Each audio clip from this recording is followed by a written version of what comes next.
running for his absolute life. This sweat-drenched loser thinks he's being hunted by a high-speed apex predator ready to tear him to shreds. Backed into a corner like a worthless rat, he decides to face his doom, dramatically summoning his remaining courage to fight the legendary guardian of hell itself, Psyche. It's literally just a tiny microscopic puppy, doing its absolute best impression of a weapon of mass distraction.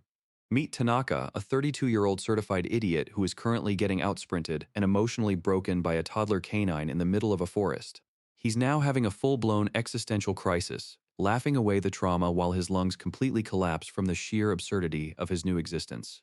Yep, another random middle-aged Japanese salaryman gets summoned to a fantasy world just to get absolutely ratioed by a domestic pet. Riveting stuff, guys. The scene shifts to the town of Hazama. Before things get serious, it is time to look back at how Tanaka's strange adventure actually began. Tanaka makes his way to the Adventurers Guild, grinning as he holds up his latest catch. He is ready to trade in these two-horned rabbits for some quick cash. The receptionist, Jody, looks totally unimpressed that he is back with the same basic monsters again. Since the country is still buying them, she agrees to process the trade anyway. He gives a sheepish laugh and admits that these weak rabbits are the only things he actually knows how to defeat. Our boy is fully aware of his own weakness, and the narrator even chimes in to confirm that literal children can beat these monsters. Suddenly, a magic tool on the counter starts moving for the first time in a month.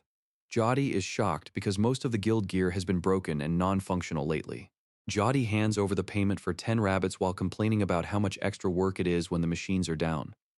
Tanaka just apologizes and collects his hard-earned coins. Walking through the town, it finally sinks in that he is actually living the isekai dream. Even if he is the weakest guy in the city, he is just happy to be here. Our boy is suddenly hit with a wave of realization as his heart starts racing from the pure hype of his new life. He eyes his hard-earned coin with a smirk. No man can resist the hype of swords and magic, and he knows exactly where to spend his stash. He tracks down a local secondhand magic shop. This place is rumored to have everything from enchanted machinery to ancient grimoires.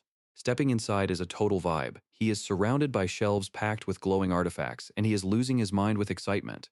The shopkeeper suddenly asks if he needs help, nearly giving him a heart attack. He manages to stutter out that he is looking for a grimoire while she casually smokes her pipe. She tells him she only has basic 10th rank magic in stock. He is totally fine with that and agrees to the purchase immediately. This is the moment he has been waiting for. He finally has a 10th rank grimoire that will teach him basic utility magic. He is finally holding his prize, and he cannot even contain his excitement. Our boy just secured his first magic book. He checks into the inn with enough energy to power the whole city. After a quick greeting at the desk, he heads straight to his room. Tucked under the covers with a lamp, he pores over the text like a man possessed. The level of focus he has right now is actually a bit scary. For a guy like him, the thrill of a new grimoire is basically the same as an adult magazine. He stays up all night just to finish every page. Morning finally breaks. He heads out to a quiet clearing in the woods to practice in private. He does not want anyone seeing him mess up his first attempt. With a mischievous laugh, he flips to the first page.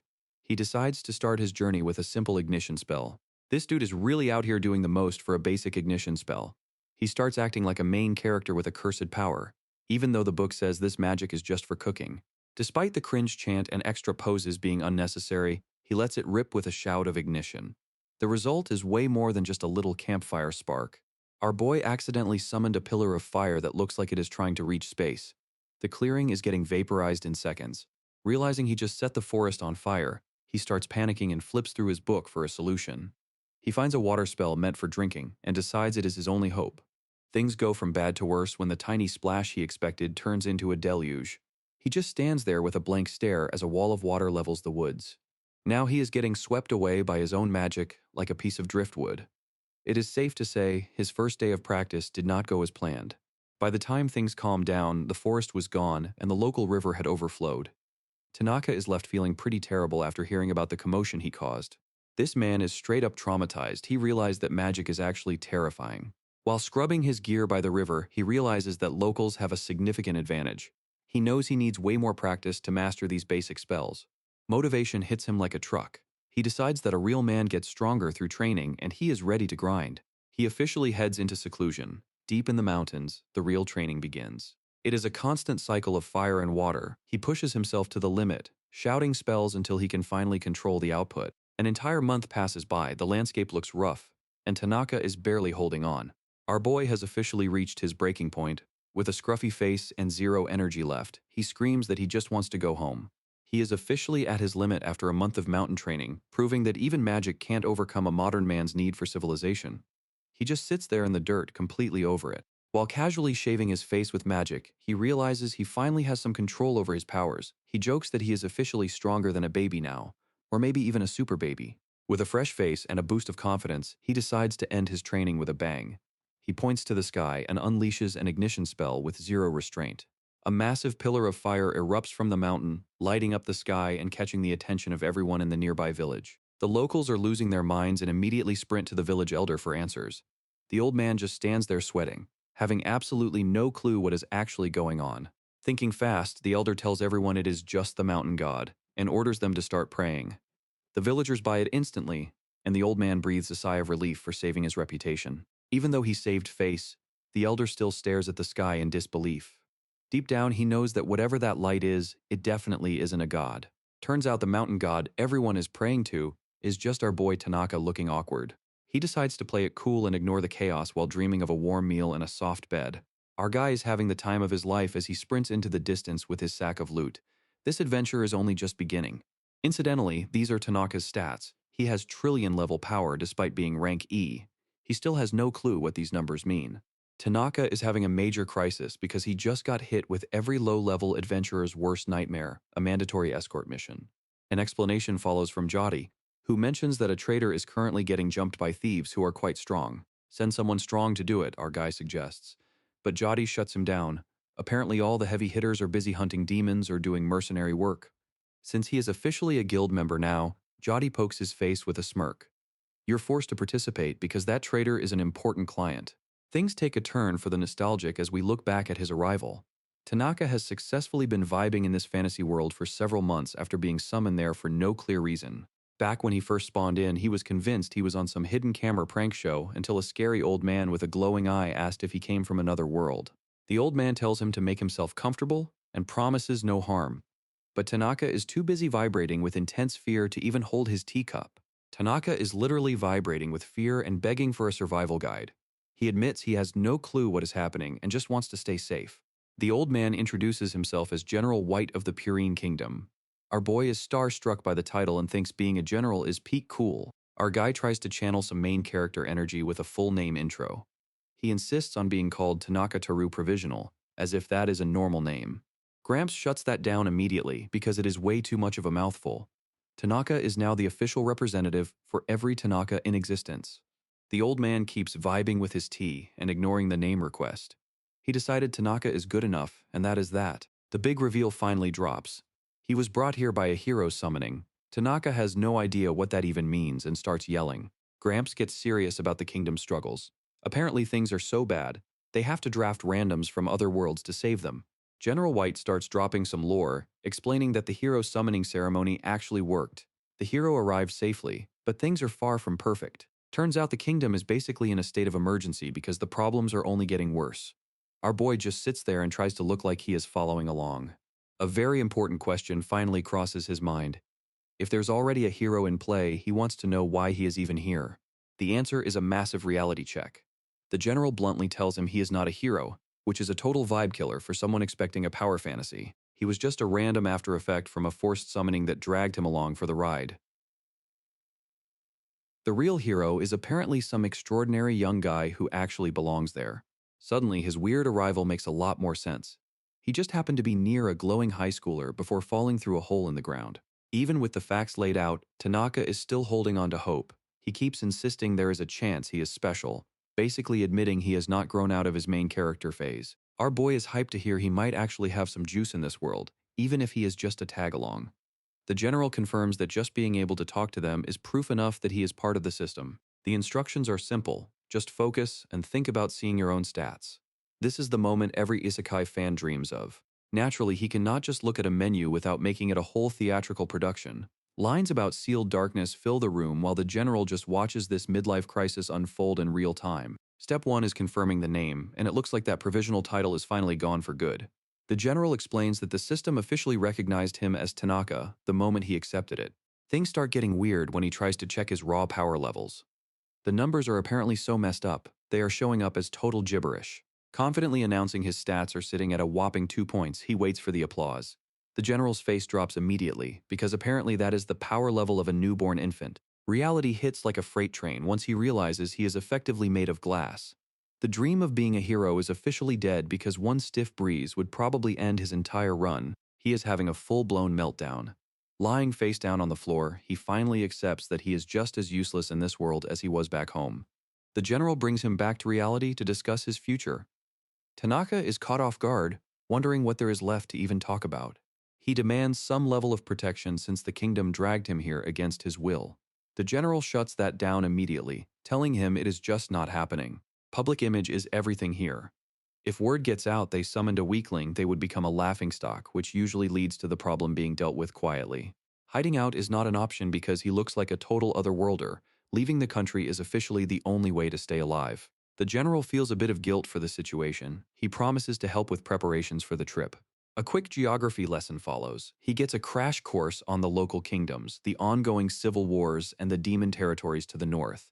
General White delivers a massive info dump explaining everything from demon biology to the basics of making a living in this world. It is a lot to process, but Tanaka takes it all in. He also hands over a full starter kit and some travel funds to help him on his way. He recommends heading east toward the Hal Empire, and Tanaka is actually grateful enough to promise he will pay it back. The old man tells him to come back once he has grown a little stronger, promising a high-quality drink when that day comes. Tanaka cracks a joke about buying enough booze to drown him, finally getting the general to break character with a laugh. The two part ways with a final handshake under the setting sun, wishing each other luck on their respective paths. That promise becomes the mental anchor Tanaka needs to keep moving forward while he looks up at the night sky. Later on the road, he officially starts putting in the work as an adventurer by tagging along with a merchant caravan. One of the traders notices his quiet mood and asks if he is missing home. Tanaka just watches the campfire, keeping his thoughts to himself. Meet Eshigoya, the big-shot trader who actually put out the guild request our boy is currently on. He has that friendly traveler vibe down to a science. The dude is handsome, rich, and a total smooth talker, making him the ultimate triple threat. Tanaka is just an E-ranker here, feeling a bit out of place compared to such a high-tier client. Even if he wanted to say no, that corporate slave mentality is way too strong to let a high-value client walk away. He is basically programmed to please the boss. A few days into the trip and the vibes are getting cozy as Tanaka starts opening up. He is even joking about ditching the adventurer life to become a simple farmer. He mentions his basic utility magic and his talent for tactical retreats, which gets a laugh out of the merchant. Echigoya just asks him to please not actually run away if things get dicey. But that friendly face is just a mask. In reality, Eshigoya sees the D ranks as distractions and Tanaka as nothing more than a disposable meat shield. Under the cover of night, the true merchant comes out. He is already running the numbers on how to survive, because that is just how the trading game works. Eshigoya decides it is time for a lunch break, proving that even in another world, you cannot fight on an empty stomach. Feeling the social pressure, our boy Tanaka laughs it off and volunteers to go find some firewood for the kettle. Echigoya is ready to kick back after a smooth trip, but Tanaka keeps it real and reminds him that the mission is not over yet. Walking away, he starts panicking because he almost slipped up and used a phrase that a regular otherworlder would not understand. He takes a seat on a ridge to keep watch, but he is already being targeted by some shady figures hiding in the bushes. A group of bandits decide he is an easy target and move in to take every single thing he has got. Suddenly, Tanaka flips the script with a sinister grin, claiming that he only came out here alone to lure them into a trap. Tanaka's attempt at acting like a cool mastermind fails immediately when the bandits decide he is a total waste of time. Panicking as they start to walk away, he begs them to stop because he knows Eshigoya is going to be furious if he comes back empty-handed. He screams for them to wait while a massive magical circle forms, but things go from 0 to 100 way too fast. The realization of actually blasting a human hits him, and he starts screaming in pure terror. Back at the caravan, the rest of the crew starts wondering what is taking the new guy so long. Eshigoya pulls out his binoculars and spots a lone figure sprinting back toward the camp at top speed. A sinister smirk crosses the merchant's face as he watches the chaos unfold through the lenses. He clearly has a hidden agenda, and right now, he is just enjoying the show while Tanaka deals with the fallout of his own power. Entering a new city, Tanaka is stunned by the amount of non-humans living among the people. From Cyclops girls to scaled fishmen, the variety is off the charts. Our boy wonders if these guys are related to monsters, but Eshigoya promises they are intelligent and friendly. Still, Tanaka cannot help but remember hearing that humans and demi-humans usually do not get along. Echigoya explains that the war between them is ancient history and now they are accepted as immigrants. Tanaka is actually touched, thinking he finally found a nice country to settle in. That dream is crushed instantly when he hears the truth. They are only here because they are seen as cheap, convenient labor. Reality is just as cold and calculated in this world as it was back home. Mission complete. Tanaka successfully delivers the goods and clears his very first escort quest. Echigoya is happy with the results and ready to move on to the next deal. The merchant hopes for a long-term partnership, and Tanaka is stoked to have a reliable connection. Too bad his first party is getting disbanded the exact same second the job ends. Just like that, he is flying solo again and feeling the loneliness hit hard. This adventuring life is proving to be way more depressing than he expected. Tanaka hits the local adventurer's pub to drown his sorrows. The bartender cuts him off after one too many drinks. He is seriously missing the good times with the merchant crew. On top of the loneliness, the warning about the Purine Kingdom has him trying to stay invisible. Desperate for a new companion, he hopes for someone who can actually hold a conversation. The bartender just points toward the crowd of rowdy adventurers.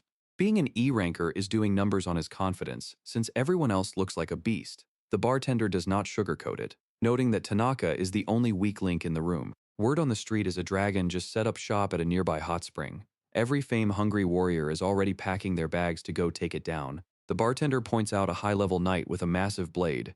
Rumor has it this guy is about to hit B rank. This legend actually goes by the name Curry Bread. Tanaka spits out his drink, unable to believe a master swordsman is named after a snack. A top-tier adventurer approaches the bar and places an order for a strong drink. She turns to Tanaka and asks if he is part of the guild as well. She introduces herself as Homura and mentions looking for some extra help for a job. Tanaka realizes this is finally his big break to secure a companion. Homura suggests going on a dragon hunt, and Tanaka immediately shuts it down. He was ready to be chatty, but the thought of a dragon made him choose life over social points. Our boy realized he just blurted out his honest feelings and tries to play it cool. He is left sweating as the conversation takes a turn for the awkward. To save face, Tanaka starts faking a sudden illness to get out of the dangerous mission. Homura takes it in stride and decides to head out on her own instead. He shouts out a warning for her to be careful since dragons are no joke. She just gives a casual wave and says she will keep his advice in mind. The bartender points out that Tanaka is blowing his chance at finding a teammate. He just stares into his drink and admits he is way too terrified of dragons to even try. The master calls out Tanaka for never actually seeing a dragon, so he just orders another glass of milk to drown his sorrows. The next day, the real dragon slayers head out of town while a massive crowd gathers to cheer them on. Watching them go makes him feel a bit lonely, but his fear of dragons keeps him firmly on the sidelines. He decides to stick to the cliffs to hunt low-level monsters and get some practice in with his newest spells.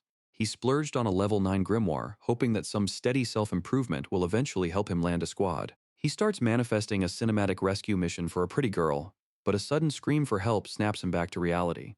The hype dies instantly when he finds a talking skeleton begging for its life while getting chased by a warrior. Bro gets caught in the crossfire of a weird domestic dispute between a winged warrior and a talking skeleton. The skeleton begs for help while the warrior calls it out for its life choices. Our boy is just confused because apparently this skeleton was born like 5 minutes ago. Tanaka tries to play the middle-aged peacekeeper while the girl goes full aggro. He hits her with some classic uncle logic, blaming society for her anger issues. Meanwhile, the skeleton is treating his back like a permanent safe zone. He asks the bone man what he did to trigger the girl, but the answer is basically nothing. Tanaka tells him to just apologize anyway to end the madness. Instead, a simple sorry only makes the winged girl reach a new level of fury. The negotiations are officially a dumpster fire as she keeps diving in for the kill. Tanaka tries to talk it out while the skeleton just squeaks in absolute terror. Our MC finally loses his patience as the chaos keeps ramping up. Since words are failing, he decides to literally cool everyone down. He unleashes a massive wave of water magic to drench the entire battlefield. The water works too well and the girl retreats, but Tanaka has already entered full salaryman rant mode. He starts lecturing the empty air about the struggles of the working class and being young and arrogant. The skeleton has to step in and tell him to chill, because his audience already left. The skeleton is actually impressed by the magical display, but Tanaka just sighs with a dejected look. The dream of a heroic rescue with a beauty is dead, leaving him with nothing but a bonehead weirdo to babysit. The skeleton explains he was just born and doesn't even have a name yet. Tanaka decides to call him Skei-san, and the bone man thinks it's a top-tier choice. Tanaka introduces himself as a registered adventurer who hunts monsters for a living. Skei-san is instantly impressed, assuming Tanaka must be some kind of elite warrior. They bond over the fact that making money is a struggle in every world, even for the undead. A sudden realization hits Tanaka and he stops in his tracks. Tanaka cuts straight to the chase and asks Skei-san to join his squad. He promises to handle all the gear and funding, driven by his dream of building a team of heavy hitters. Skei-san can barely keep up with the sudden recruitment energy. Skei-san is a bit offended at being called weak, but Tanaka keeps it real by explaining his current baby-level stats. He assures the Bone Man that his potential to grow is where the real value lies. The skeleton wonders what the plan is once they actually get powerful. Tanaka gets reflective, deciding that since gods exist in this world, he has to stay on the path of the righteous. Ski-san senses our boy isn't a threat, so Tanaka decides to lay out his master plan. Our boy goes full main character mode, claiming he'll make the whole world his enemy just to keep himself safe. He wants the strongest team ever, because the dude is genuinely terrified of dying. The dramatic energy takes a nosedive when he admits the real reason for the recruitment is that he's just plain lonely. The skeleton is officially sold on the vision. He pledges his loyalty on the spot, promising to be the shield and sword for his new savior. This marks the official birth of the world's strongest team, even if the roster is currently capped at 2 members. A quick look at the system screen reveals the newest member is starting from the bottom, with some very basic level 1 stats. We kick things off in a gear shop where Tanaka is giving his new skeleton buddy a full Grim Reaper makeover. He insists on a scythe because if you're going to be undead, you have to commit to the aesthetic. Not content with just dressing up his partner, Tanaka starts eyeballing some new equipment for himself. He spots something flashy on the shelf, and his corporate slave brain immediately screams for a midlife crisis upgrade. Bro goes full fashionista and buys an over-the-top, gem-encrusted outfit that radiates pure protagonist energy. He is absolutely vibing with the new look while Ski-san just stands there wondering what he signed up for. Practice starts with a total fail when Skei-san tries to be merciful by hitting a monster with the blunt side of his scythe. Tanaka immediately loses it and starts screaming that they are not playing tag out here. After the outburst, Tanaka tries to play it cool and explain that real warriors do not hold back. Ski-san is just happy to be included, cheering on his master despite how ridiculous they both look right now. The skeleton gets curious about the weird lines Tanaka yells during fights, asking what they actually mean. Tanaka shamelessly lies and calls it a sacred ritual of respect, taking total advantage of the fact that this dude was born yesterday. Since he has a student who believes every word he says, Tanaka starts teaching him a bunch of fake forbidden moves. He strikes a dramatic pose to unleash a basic rock-throwing spell as if it is some kind of world-ending magic. Tanaka tries to downplay his power by claiming it is just low-rank utility magic while a landslide crushes everything in sight. Skei-san just stares as the ground vanishes under a pile of rubble. The aftermath looks less like training and more like a natural disaster. Tanaka suggests they just walk away and pretend this never happened, taking a break in a wasteland. Tanaka is surprised to see Skei-san using recovery magic on himself, because skeletons are not actually undead in this world. Skei-san does some light reading to confirm his own existence as a magical creature made of bones. Tanaka is just relieved his investment in that picture book is finally paying off. Tanaka asks if the book has any intel on the big lizards he heard about earlier. Skei-san flips through the pages to find the dragon section. Cut to the actual dragon fight where things are looking spicy. The beast shrugs off high-level ice spells like they are nothing, while the hunters struggle to survive. Curry Bread steps up to the plate with a massive sword strike. The team is actually holding their own for once, and it looks like the hunt might be a success. The dragon starts a strange transformation, and Homura realizes the beast is actually changing colors as a dark energy takes over. Something is definitely off with this beast. Its entire body turns pitch black as it lets out a roar that leaves the hunters frozen in confusion. The scales have hardened to a level they have never seen before. Curry Bread tells everyone to keep moving as he realizes they are dealing with a completely different monster now. Homura screams out as the dragon pins their tank to the ground, shattering his heavy armor like glass. Trapped and bleeding, the knight uses his last bit of strength to tell the team to get out of there. Seeing their strongest fighter go down sends the rest of the team into a state of shock. The call for a retreat is finally made as the reality of the situation sets in. Chaos erupts as everyone scrambles to get out of the monster's range. Watching from the sidelines, Tanaka knows they're all about to be annihilated. Without hesitation, he unleashes a massive spell, and kaboom! A massive burst of light consumes the entire area just as they expect to be wiped out. Homura can only stare in confusion, questioning from where did these fire lizards come from. Tanaka and Ski-san take a break to check their progress. The skeleton reports a power boost while Tanaka notices his weird Faith Receiver stat is still climbing. He spots a brand new title called Dragon Slayer and immediately starts geeking out.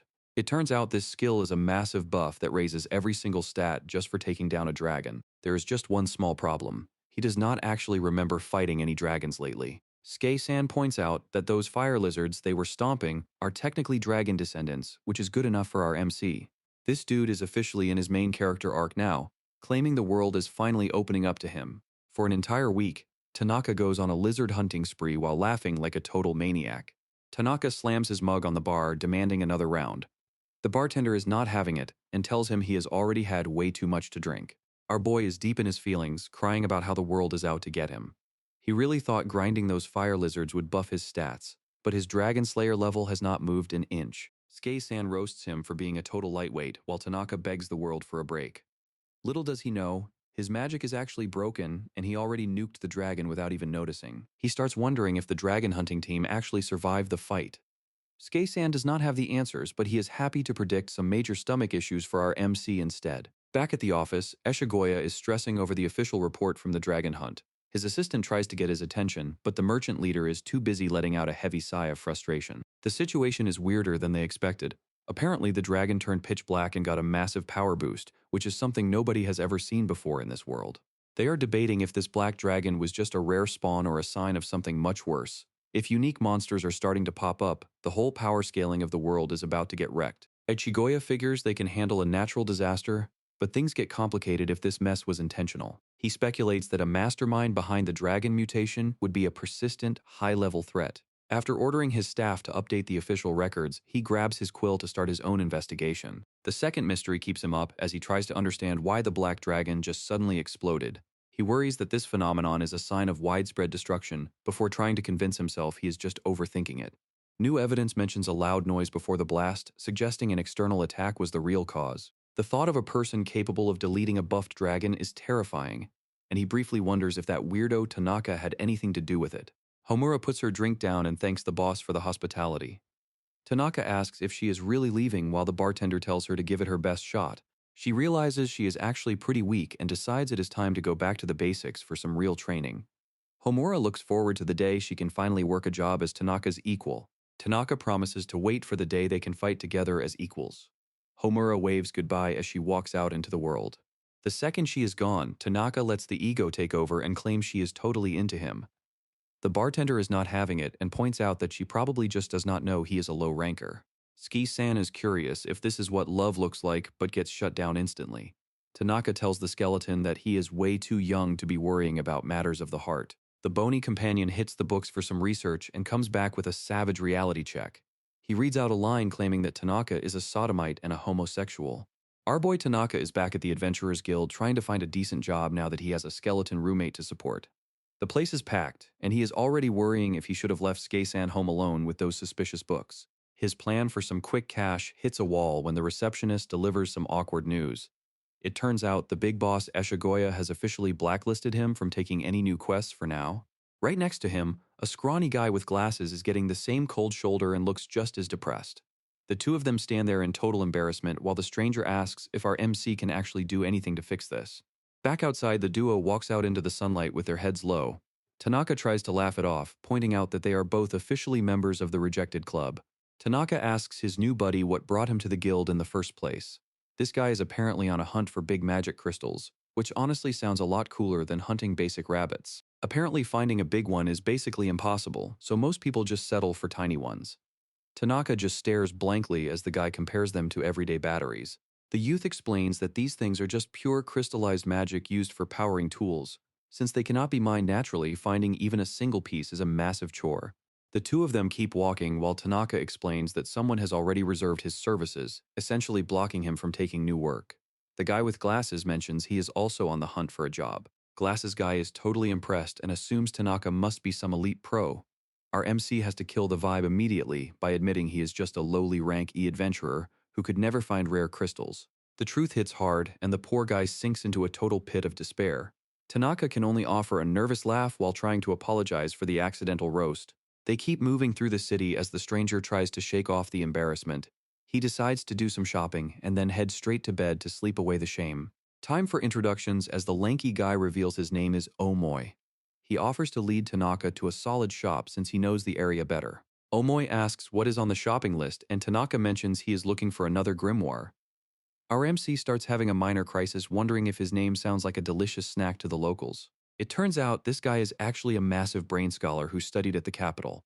He casually offers to give Tanaka one of his spare rank 5 grimoires for free. Omoi explains that the books are just gathering dust at home and have no use anymore. Tanaka is so hyped about the free gear that he is ready to call this guy sensei. As they walk, Omoi explains his real passion is farming and building tools to save the soil. He asks if Tanaka remembers when the magic suddenly vanished, bringing back a memory of Jody having to work by hand. The air is back to normal, but the dirt is still magically empty. Omoi explains that without that energy, the crops are failing and the yields are dropping fast. Tanaka realizes this is basically a famine in the making. He asks if there's any way to fix the soil before everyone runs out of food. Natural recovery takes years, which is way too long for hungry people. Omoi reveals he is trying to build a shortcut, but he needs a massive magic crystal to make it work.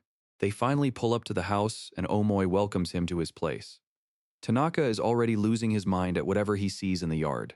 Sitting right there are three bizarre, massive machines that look like something out of a sci-fi movie. Omoi casually introduces them as the prototypes he has been working on. Omoi explains that his first prototype runs on atmospheric magic, but the output is weak since the world energy has not fully recovered. The second machine taps into human mana instead, but the results were mediocre and it drains the user too fast to be practical. His third attempt focuses on magic crystals, but without a substantial power source, it remains an unfinished project. It turns out this was originally his father's research, but the pressure and workload became a crushing weight until he eventually passed away during an epidemic.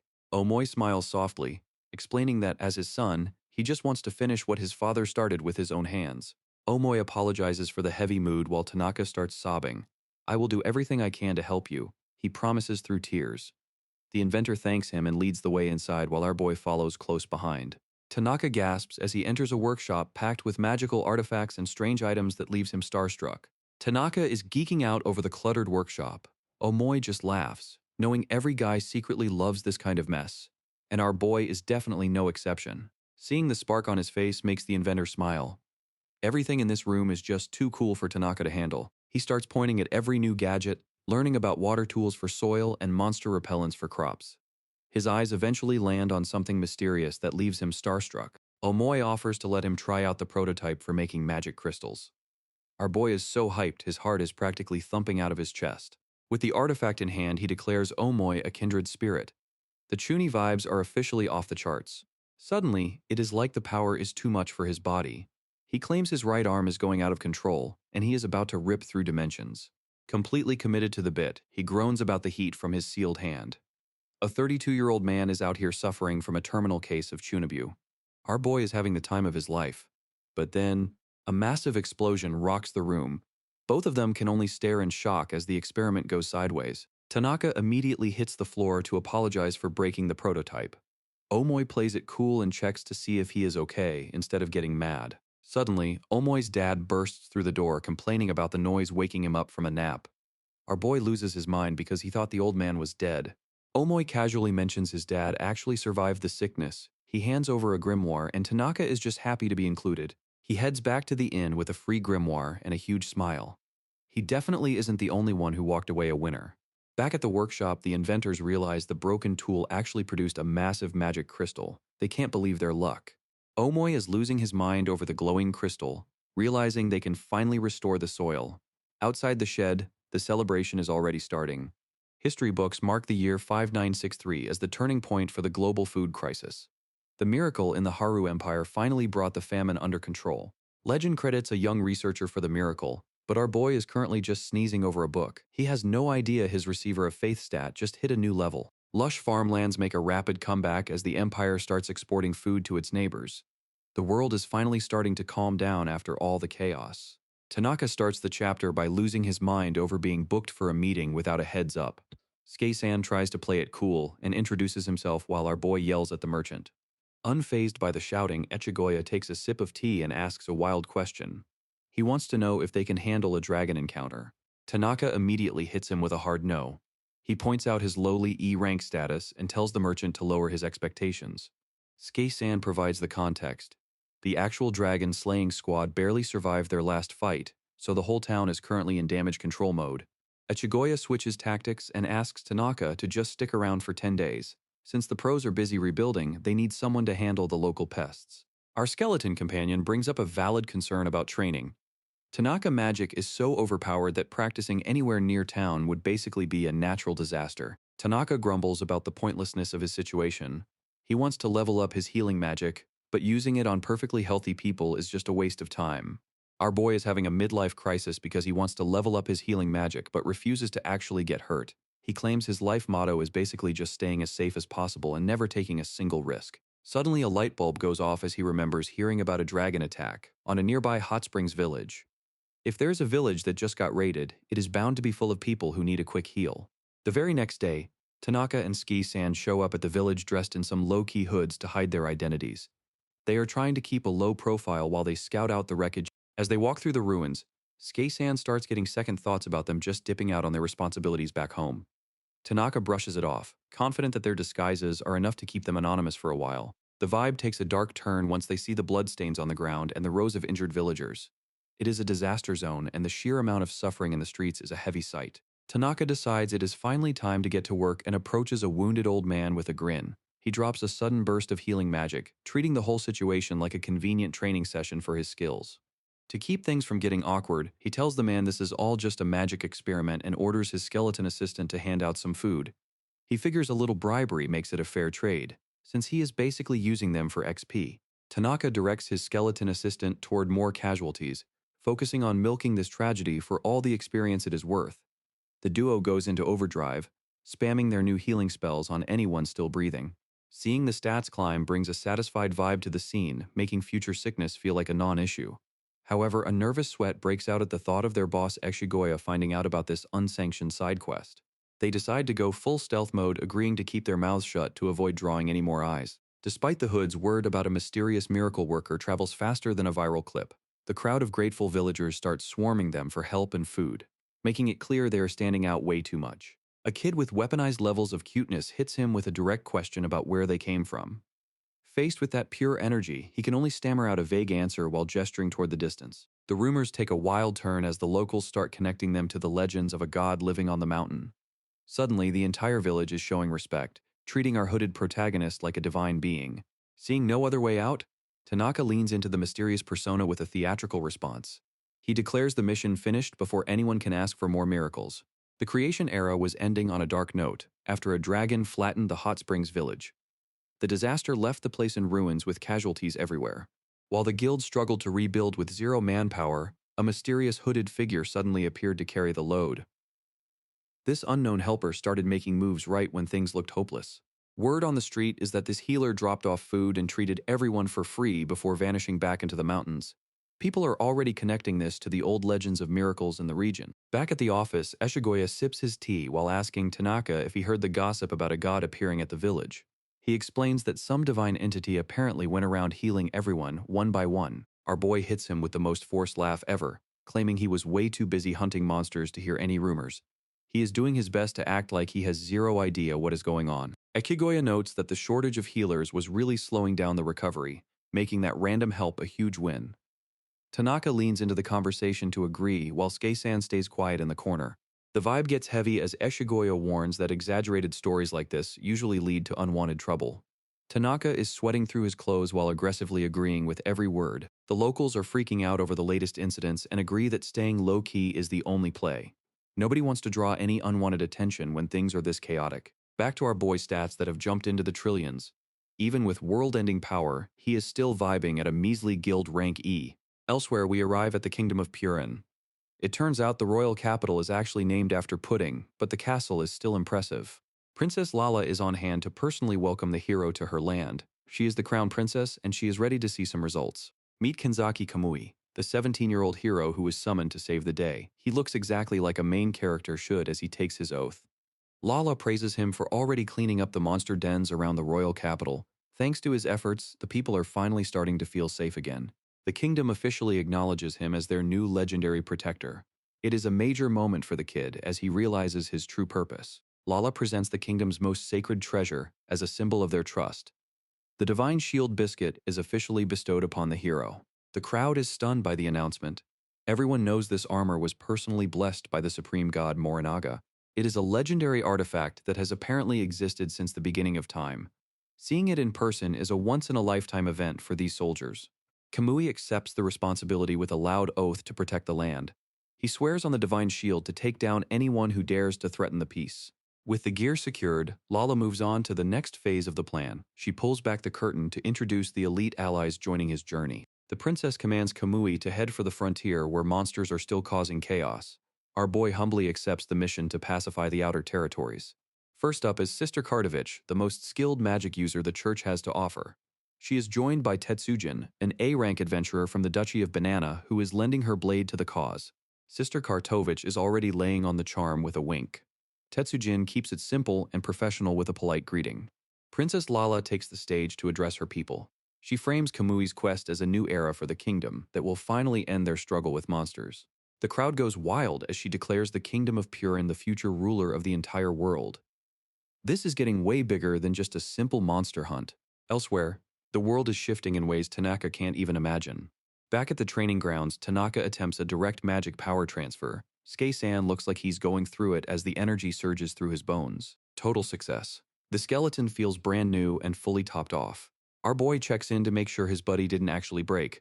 Skei-san is fine, just rattled by the sheer force of the upgrade. Tanaka and Skei-san are out here grinding new utility spells. Our boy picks up Airflow and Earthmound since they will be great for simple chores. Skei-san is loving the new moves and appreciates the mana battery service. Tanaka thinks it is weird that his magic power never drops, but he shrugs it off with a, well, whatever. Reality finally hits as he wonders how many days have actually passed. It is probably time to head back before their merchant boss starts a search party. Tanaka only planned to stay for a single day, but 2 weeks have already flown by while he treated training like an overdue rental. Fun fact, his actual rental history is apparently top secret information. A swarm is circling the town in the distance. There's a bunch of stuff flying over the town, Tanaka notes as they survey the area. Skei-san does not recognize the monsters, but it is clear the town is in danger. He immediately calls for a first-level alert. Tanaka is officially stepping up in his new gear, shouting for the squad to stay low and hustle toward the town. He is keeping a sharp eye on those flying threats while Skei-san locks in for the mission.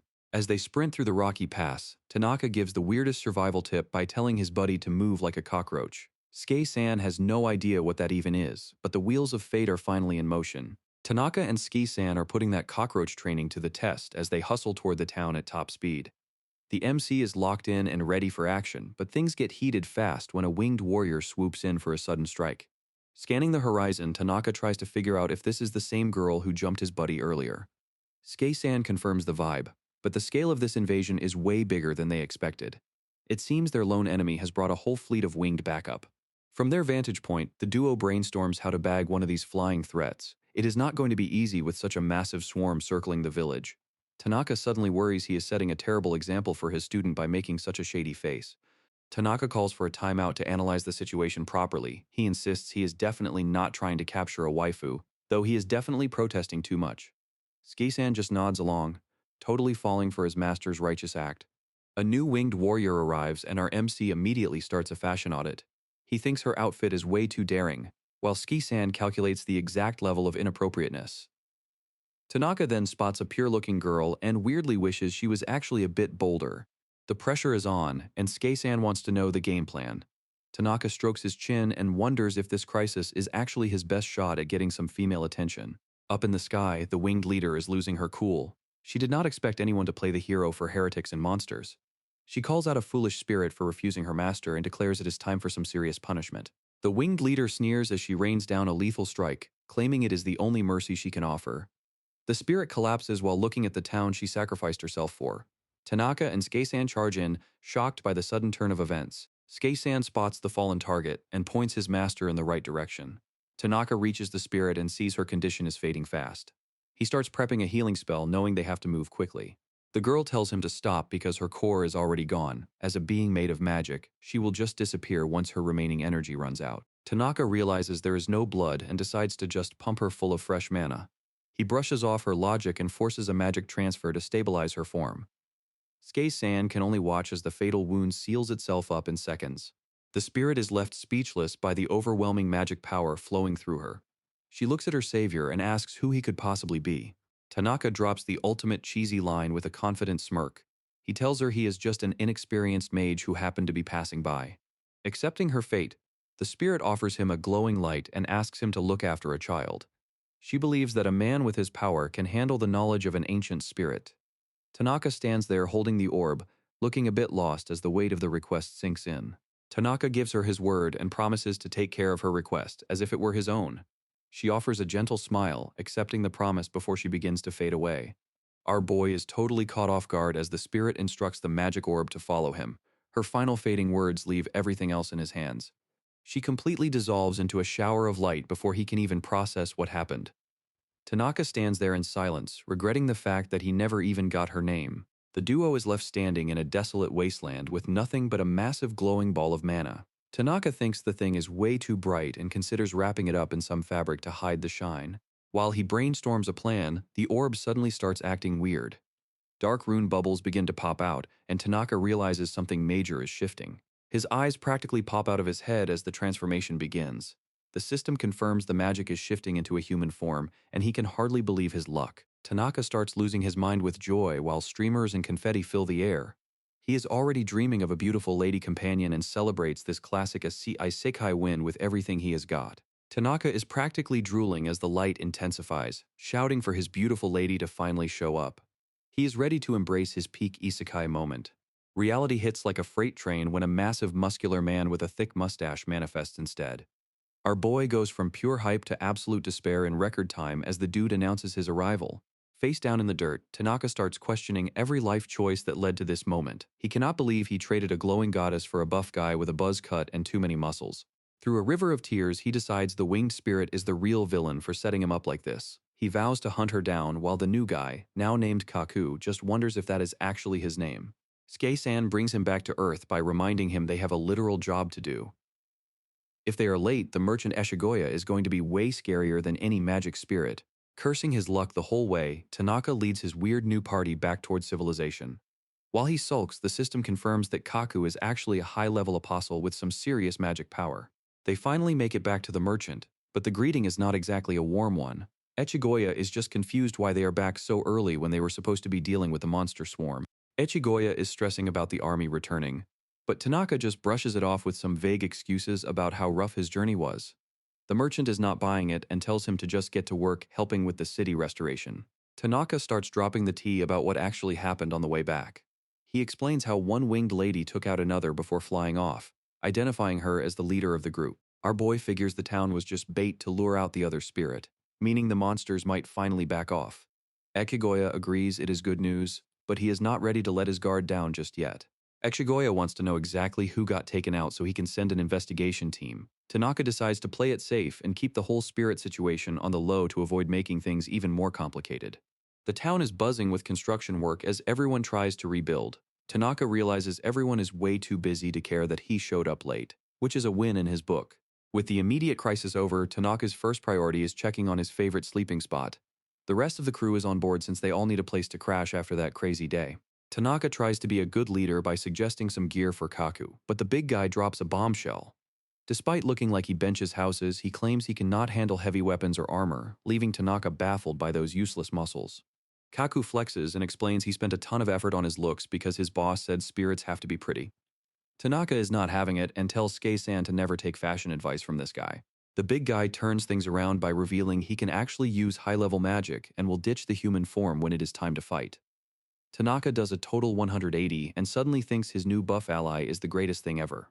With the monster threat gone, the whole group shifts their focus toward the massive job of rebuilding the damaged city. Everyone is hyped and ready to put in the work. As Tanaka continues his journey with a growing team of weirdos, Eshigoya watches from the sidelines while considering the implications of this new group. Our boy is just happy to be alive, oblivious to the fact that his real destiny is finally starting to kick into gear. Team Tanaka officially forms, and the roles are a mess. Kaku is the cheerleader, Skei-san handles the offense, and our boy Tanaka is stuck in support. Tanaka tries to get Kaku to work, but the big guy reveals he has no levels to train. Being a spirit means he just learns skills directly, making the concept of grinding useless for him. Our boy realizes Kaku is basically a magic cheat code and asks if he can use all kinds of spells. Kaku just gives a simple nod, confirming he is the powerhouse of the group. With the team assembled, Tanaka decides it is time to plan some strategies. The group nods in agreement. He stands tall and begins explaining the core principles of Team Tanaka. He prepares to reveal their most important priority. The skeleton suggests their top goal is finding beautiful women to join the party, but immediately claims he just misspoke. He sets the record straight by declaring that his own survival is the #1 priority. He explains that the team and his own life are now essentially the same thing. Tanaka lays down the law, stating that survival is the only goal they care about. He asks Kaku if he has any handy magic that can help them keep their lives in one piece. Kaku suggests teleportation as the ultimate escape tool, claiming he can hop over mountains easily. Our boy is stunned because that sounds way too powerful for a simple support skill. The idea of spatial magic hits different, and Tanaka thinks it makes him feel like a real legendary hero. He decides to give it a test run immediately. As the magic circles flare up, our MC starts geeking out over his new power. He is so hyped about controlling space that he completely misses the worried looks on his party members. The vibe shifts instantly when the magic starts going haywire. Kaku panics as he loses control, and nobody has any clue where they are about to end up. Kaku calls him an idiot for flooding the spell with way too much magic. Tanaka starts rambling about his past life of laziness as a defense mechanism, while the spell continues to fail. Before they can finish their argument, the teleportation kicks into high gear. Everything starts to fade as they get whisked away to who knows where. A failure in teleportation swallowed the whole crew in a blinding flash of light. Tanaka barely has time to scream before they all vanish into thin air. Somewhere far away, an army of knights is on the move. Heavy boots and clanking armor create a heavy rhythm as they march toward the front lines. Blood and steel collide as the battlefield turns into a grim meat grinder. Nobody is safe as soldiers get torn apart in the brutal chaos of the fight. Looking down from a high ridge, a smug commander and his mysterious mage ally watch the slaughter unfold. They do not seem bothered at all, claiming the rebels have finally run out of luck. With a simple raise of a staff, a magic circle rips open the sky. Dozens of dragons surge through the portal, ready to rain down fire on everyone below. Despair hits the ground hard as the soldiers realize they are beyond cooked. Those giant lizards do not show any mercy, turning the entire army into a pile of ash in seconds. This weapon leaves nothing but destruction and smoke in its wake. The dragons finish the job by crushing the remaining survivors into the dirt.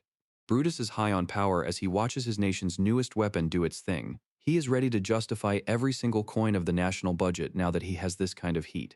Looking for some praise from his mage buddy, Brutus keeps the chatter going while the hooded figure stays silent. Down below, the army watches the results of their master plan unfold. The vibe changes instantly as a blinding flash of light rips through the middle of the battlefield. Brutus is left jaw-dropped as Tanaka and his oddball party materialize right in front of him. It is a complete staring contest as thousands of armored eyes lock onto our MC. Tanaka is already starting to regret his life choices as he realizes they just crashed a war zone. The social pressure is through the roof as the entire Night Division stays dead silent. One wrong move and this teleportation fail is going to turn into a very short funeral. Ski-san is just happy to finally see some humans, but Tanaka is about to have a full-on panic attack. He begs Kaku to do literally anything to lighten the mood before his heart gives out. Kaku decides the best way to fix the tension is to hit a side chest bodybuilding pose. The soldiers are absolutely stunned as they watch a buff spirit flex on an entire army. The armored knights are left speechless while Ski-san asks for a quick reminder on their mission. Tanaka is feeling the pressure as he realizes the vibe is shifting toward a deadly massacre. Ski-san decides it is time to handle business against anyone standing in their way, making Tanaka realize just how cool his teammates are.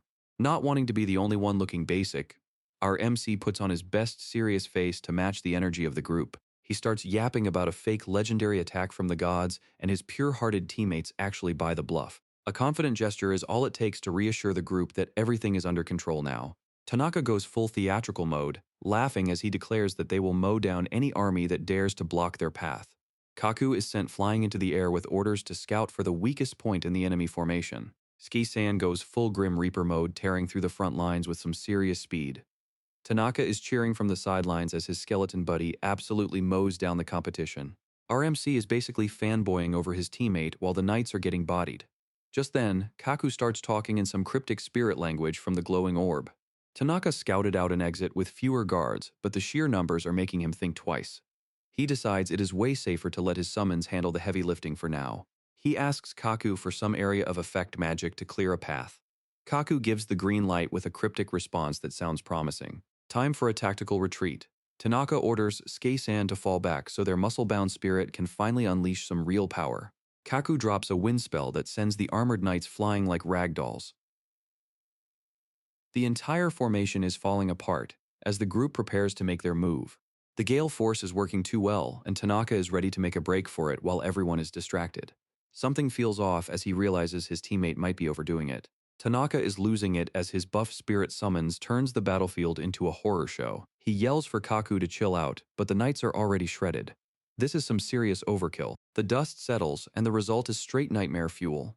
Looking out over the wasteland, the sheer level of destruction is hard to process.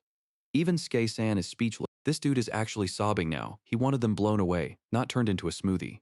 Kaku tries to play it cool, claiming he only used a basic wind spell. Apparently, it is Tanaka's fault for being a walking battery and pumping too much mana into the mix. This is peak gaslighting. Tanaka has no clue when he even became a power source. Kaku drops some lore, explaining that as an apostle, he automatically draws juice from his master to boost his skills. The more Tanaka has, the more Kaku breaks the game. Realization hits that his own passive power is a hazard. Tanaka does not even remember sharing his energy. But Kaku warns that further magic usage might just delete the whole map. It is officially too much responsibility. Skei-san suggests they stop the lecture and actually use this chaos to bail. Tanaka agrees, deciding it is time to find an exit before things get even weirder. Tactical retreat is the only play left. Commander Brutus is officially losing his mind. He stares at the wreckage with sweat pouring down his face as the scale of the destruction becomes clear. The hooded mage identifies the blast as legendary magic passed down through myths. Brutus stammers a reply, his voice shaking as he realizes they are completely outclassed. Time to bring out the big guns. Brutus orders his troops to unleash the dragon, while the mage watches with a skeptical look, questioning if even their secret weapon will work. Just when things could not get any worse, a shadow looms over the battlefield. A massive dragon descends from the clouds, catching the party completely off guard. This is definitely not the welcoming committee they were hoping for. Bro wonders if these creatures are actually strong, while Kaku casually confirms the danger. Without a moment of hesitation, the dragon lunges forward with a blinding blast of energy. The heat is so intense that Tanaka can barely keep his eyes open. Pure panic sets in as our hero orders everyone to hit the deck immediately. It is time for some emergency evasion before they get fried to a crisp. The hooded mage acknowledges the power of their enemies but knows they are in a different league. To even the odds, a massive magic circle opens up across the entire sky. Portals begin spawning an entire swarm of dragons to flood the battlefield. Brutus watches the carnage with cold sweat dripping down his face while his soldiers cheer for the destruction. They want to see the intruders burn to ashes, but the commander looks like he is having a total meltdown. Subordinates demand to know why they are only sending one dragon when they could unleash the whole fleet. The hooded mage quickly shuts them down, explaining that even a swarm would get vaporized by that legendary magic from earlier. A new plan forms to turn the battle into a war of attrition. The mage intends to drain the party mana before overwhelming them with sheer numbers. This tactical shift earns some high praise from the ranks, even if Brutus is still shaking in his boots. The dragon fires a beam of energy from the sky. Tanaka scrambles out of the way, screaming as the heat nearly turns him into a barbecue. Tanaka begs Skei-san for an assist, but the skeleton admits the target is way too high for his magic. With no other options, our boy realizes he has to step up and handle this himself. Hands out and voice loud, he starts chanting about ancient sealed beasts and destruction. Instead of an actual spell, he just yells out a rock throw and launches a pebble. Against all odds, the projectile connects and sends the dragon into a screeching tailspin.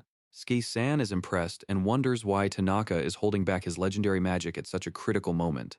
Our MC just stands there confused, wondering if his companion is overestimating him a bit too much. Tanaka puts on his best smug face and claims he was just testing the enemy's strength, successfully fooling the naive skeleton. Inside his head, he is just glad the bluff actually worked. Feeling confident, he decides to level up his magic for the next hit. He screams out an epic attack name before just chucking another rock with a bit more effort. One of the dragons gets caught in a blast and shattered into pieces.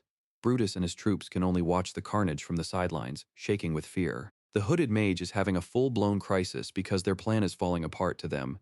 It looks like Tanaka is a tactical genius who can see through every move before it even happens. In the mage imagination, our party looks like a group of stone-cold killers who do not even feel the need to show off. Their lack of arrogance makes them even more terrifying to the enemy. Desperate times call for desperate measures, so the mage orders every single dragon to swarm the party at once. The goal is to get in close and keep them from using any more magic. Kaku is getting tired of the constant waves of monsters and just wants this to be over. Our boy is right there with him, wondering why these dragons keep coming back for seconds. Skei-san points out that the dragons are moving with a level of coordination that is definitely not normal. Tanaka agrees, sensing that something about their speed and timing is way off. Our MC puts on his most analytical face and strokes his chin as he watches the swarm. He finally reaches a conclusion and decides that those dragons are actually sick. Tanaka notices the dragons are basically on life support. He agrees with the skeleton that their strength is tanked. Even though they are weak, the system still gives out experience for the kills. This dude realizes he just found a major exploit. Tanaka decides to use this chance to level up his skeletal buddy. Skei-san is just confused while his master laughs like a villain. The strategy is simple. Tanaka will spam rock throws to weaken them, and Skei-san will sweep in for the final blow. Our MC yells out the plan to make the skeleton the strongest dragon slayer to ever exist. He reminds him to wait for the magic to hit before attacking. Skei-san actually pulls it off and lands a solid hit on a dragon. Tanaka is in the back doing a weird battle dance to keep the vibes up. A montage shows the skeleton putting in work and taking out the swarm. Kaku stays in the back just to hit some side chest poses for moral support. Skei-san cheers about his victory and says he gets stronger with every dragon he drops. Tanaka watches from the side and asks if those new Dragon Slayer powers are finally kicking in. Skei-san feels the power surging and notices his levels are finally on the rise. Tanaka gives him a nod of approval and tells him he did a great job.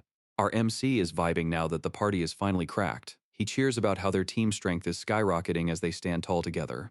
He points a finger toward the sky with a bold declaration. The world better be watching because they are just getting started. Looking out over the horizon, the trio watches a swarm of dragons fill the air. Tanaka declares they are going to take every bit of that power for themselves. Brutus is sweating bullets as he realizes a single dragon stood zero chance against these guys. The hooded mage is equally shook and notes that the group is clearly flexing the power gap between them. The mage concludes that no matter what strategy they use, it will just get crushed. These guys are not just strong, they are smart, and that makes them an opponent they simply cannot beat. The hooded mage is having a full-blown meltdown, convinced the monsters are laughing at their misery. Unfortunately for him, but as we already know, this is all one giant misunderstanding. Brutus is completely broken, begging the mage for any kind of backup plan to save their skin. The mage bluntly admits they are outclassed and suggests a tactical retreat before things get worse. Brutus snaps back that he already knows they are in deep trouble. He panics at the thought of turning their backs, certain the monsters will hunt them down for sport. To him, running away just means a faster route to a total massacre. The mage points out the cold hard truth that staying put results in the same tragic ending. Brutus can only stammer as the reality of their situation sinks in. He decides to throw the dragons at the enemy as a temporary distraction to buy them a few minutes of life. Brutus watches him walk away, left with nothing but a desperate hope that it works. Across the field, the group looks like they are having the time of their lives playing with the dragons. The mage can only hope their interest in the fight keeps them busy long enough for the army to escape. The hooded mage tells Brutus to take the survivors and retreat while they have the chance. The commander can only stutter back as they plan their escape. Skei-san mentions that the enemy's spirit is broken, and Kaku thinks it's the perfect time to dip. Tanaka is just relieved that the battlefield is finally empty. Our boy decides to just roll with it and tells the squad to head out. He somehow managed to survive the entire disaster without ever figuring out what was actually going on. Elsewhere, a new conflict is starting to brew in a far-off land. A high-ranking fire spirit known as Zanmar faces off against a mysterious winged warrior. She realizes that taking down a world overseer is going to be a lot harder than she thought. The phoenixes are completely shook that one of their own kind is the one hunting them. They never expected a betrayal from someone who should be guarding the world. The overseer warns her that their mission is to maintain the world's balance, but she doesn't care. She powers up her magic and declares that she is bringing a new balance for her master. The mysterious hunter lays it out plain and simple. Either you join her master's side or she puts your lights out for good. Zanmar is not hearing any of it. He calls her out for ditching her divine duty just to chase some personal dreams. The sky lights up as the two heavy hitters finally clash.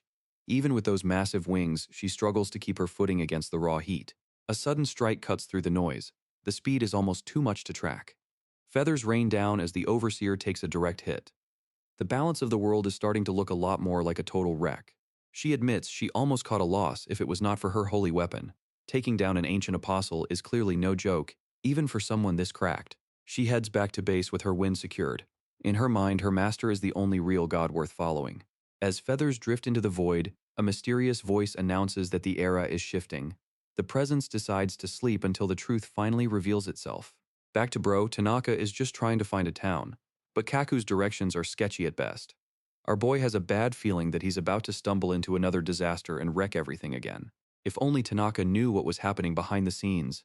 The world is shifting in ways he can't even imagine, and all anyone can do is hope he survives the storm that's quietly gathering around him.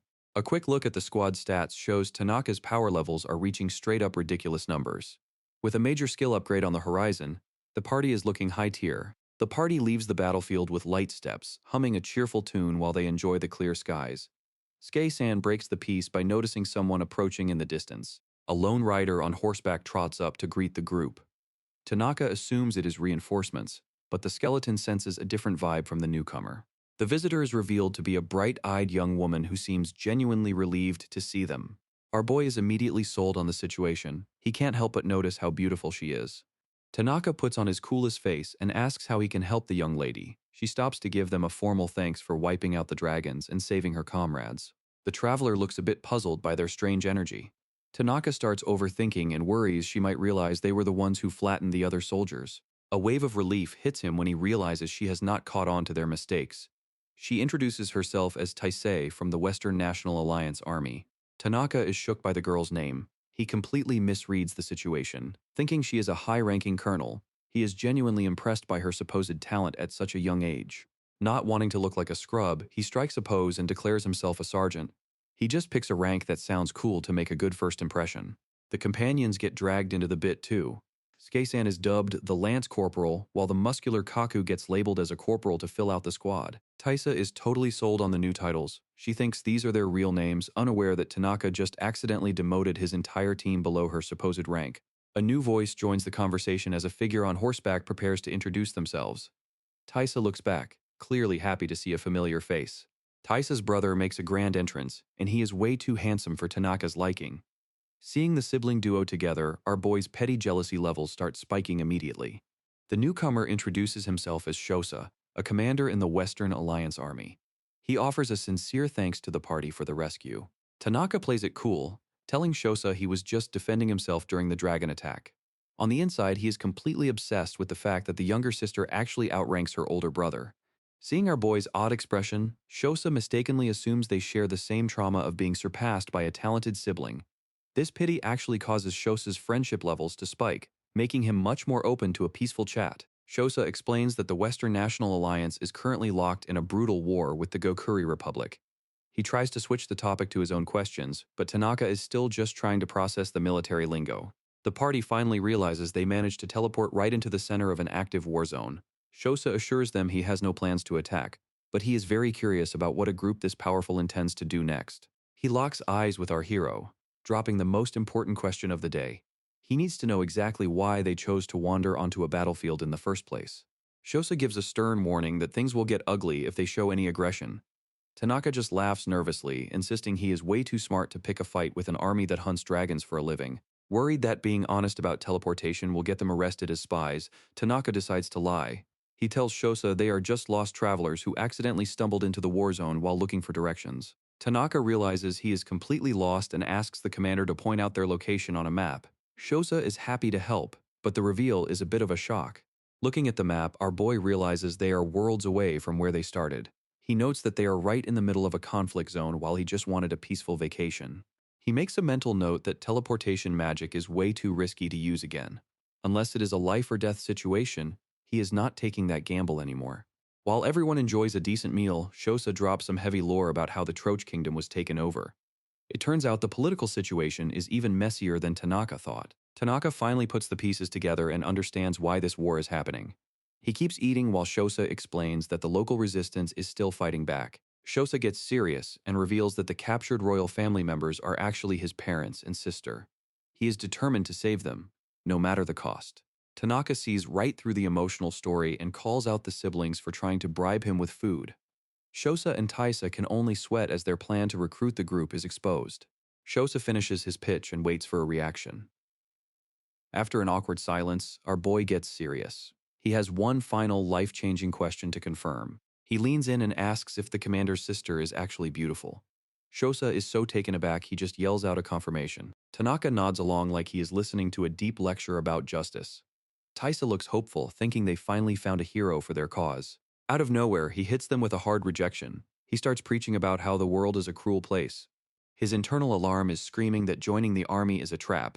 He is convinced that helping them now means getting stuck in the friend zone forever. Our boy goes into full main character mode, imagining himself rescuing a princess. He is dead set on taking the lovey-dovey route, leaving the siblings speechless. He rounds up his squad and makes a dramatic exit. He is completely oblivious to the fact that he just missed a massive affection boost with Taisa. The scene shifts to the Gokuri Republic Central Building, where representatives from 9 different cities have gathered for an emergency summit. The meeting is pure chaos as the leaders argue over a monster that appeared in the Tenohira Plain. While some think it is just a convenient excuse for a military loss, others confirm that official reports of the beast are starting to pile up. Despair fills the room as they realize even their dragons were no match for this thing. The representatives are already talking about a full evacuation, convinced that their current military forces are simply prolonging the inevitable. In the middle of the panic, a man named Casius speaks up. He is the director of the Advanced Technology Research Institute and seems remarkably calm given the circumstances. Casius points out that the dragons they lost were specifically designed for fighting human rebels, not for a high-level encounter. He stays smug, basically saying they used his tech the wrong way. He explains that their dragons were only wiped out because they were forced to charge the monster as a distraction for a retreat. He insists that this failure was just a case of using the wrong tool for the job. When asked if they should just change their tactics and send the dragons back in, Casius shuts it down immediately. He has an entirely different method in mind to deal with the threat. Our guy keeps his cool, revealing that his lab has been cooking up some secret tech on the side. He hints that they might already have countermeasures ready to go for this exact situation. The news sends the room into a frenzy, with everyone jumping out of their seats. They can hardly believe a solution actually exists. He mentions his research into hero summoning, but the leaders immediately shut it down. They argue that heroes take way too long to level up and would just get bodied by a monster this strong. Casius is not even looking for a hero though. He claims they have developed a ritual to bring forth something even more broken that makes a hero look like an amateur. Desperation kicks in as the city leaders start begging for the tech to be placed in their territory first. They are tripping over themselves to offer support just to get this monster handled. A dark smirk spreads across his face as he drops the catch. The price for this ultimate weapon is nothing less than human life. With over 10,000 soldiers still on the roster, he views them as nothing more than fuel. He wonders just how insane of a beast they can summon if they burn through all that life force at once. Casius is locked in. Eyes wide behind those swirly glasses, he mutters that the whole situation is truly intriguing. Total chaos in the meeting room. The leaders are losing their minds, calling his plan straight-up nonsense that they can never allow. Our guy stays ice cold. He frames the whole sacrifice as the only way to save the citizens, asking them why they are even hesitating. He paints a grim picture of a future where they are all wiped out like their dragons. It is basically join him or get deleted by their own history. The high command finally folds. They agree to pull the front lines back to the Ninud corridor so the director can start setting up his deadly traps. He leans in with a terrifying logic. If the soldiers are going to fall on the battlefield anyway, what is there to complain about? The villain arc is hitting hard. Casius realizes that sacrificing both the Republic and Allied forces is going to yield an insane amount of mana. Tanaka finally links back up with the squad on the city streets. They are already giving him heat for being late to the party. Our boy gets his hero face on and makes a big announcement. He is officially launching the super cutesy princess rescue mission. Back at the inn, he breaks down the strategy.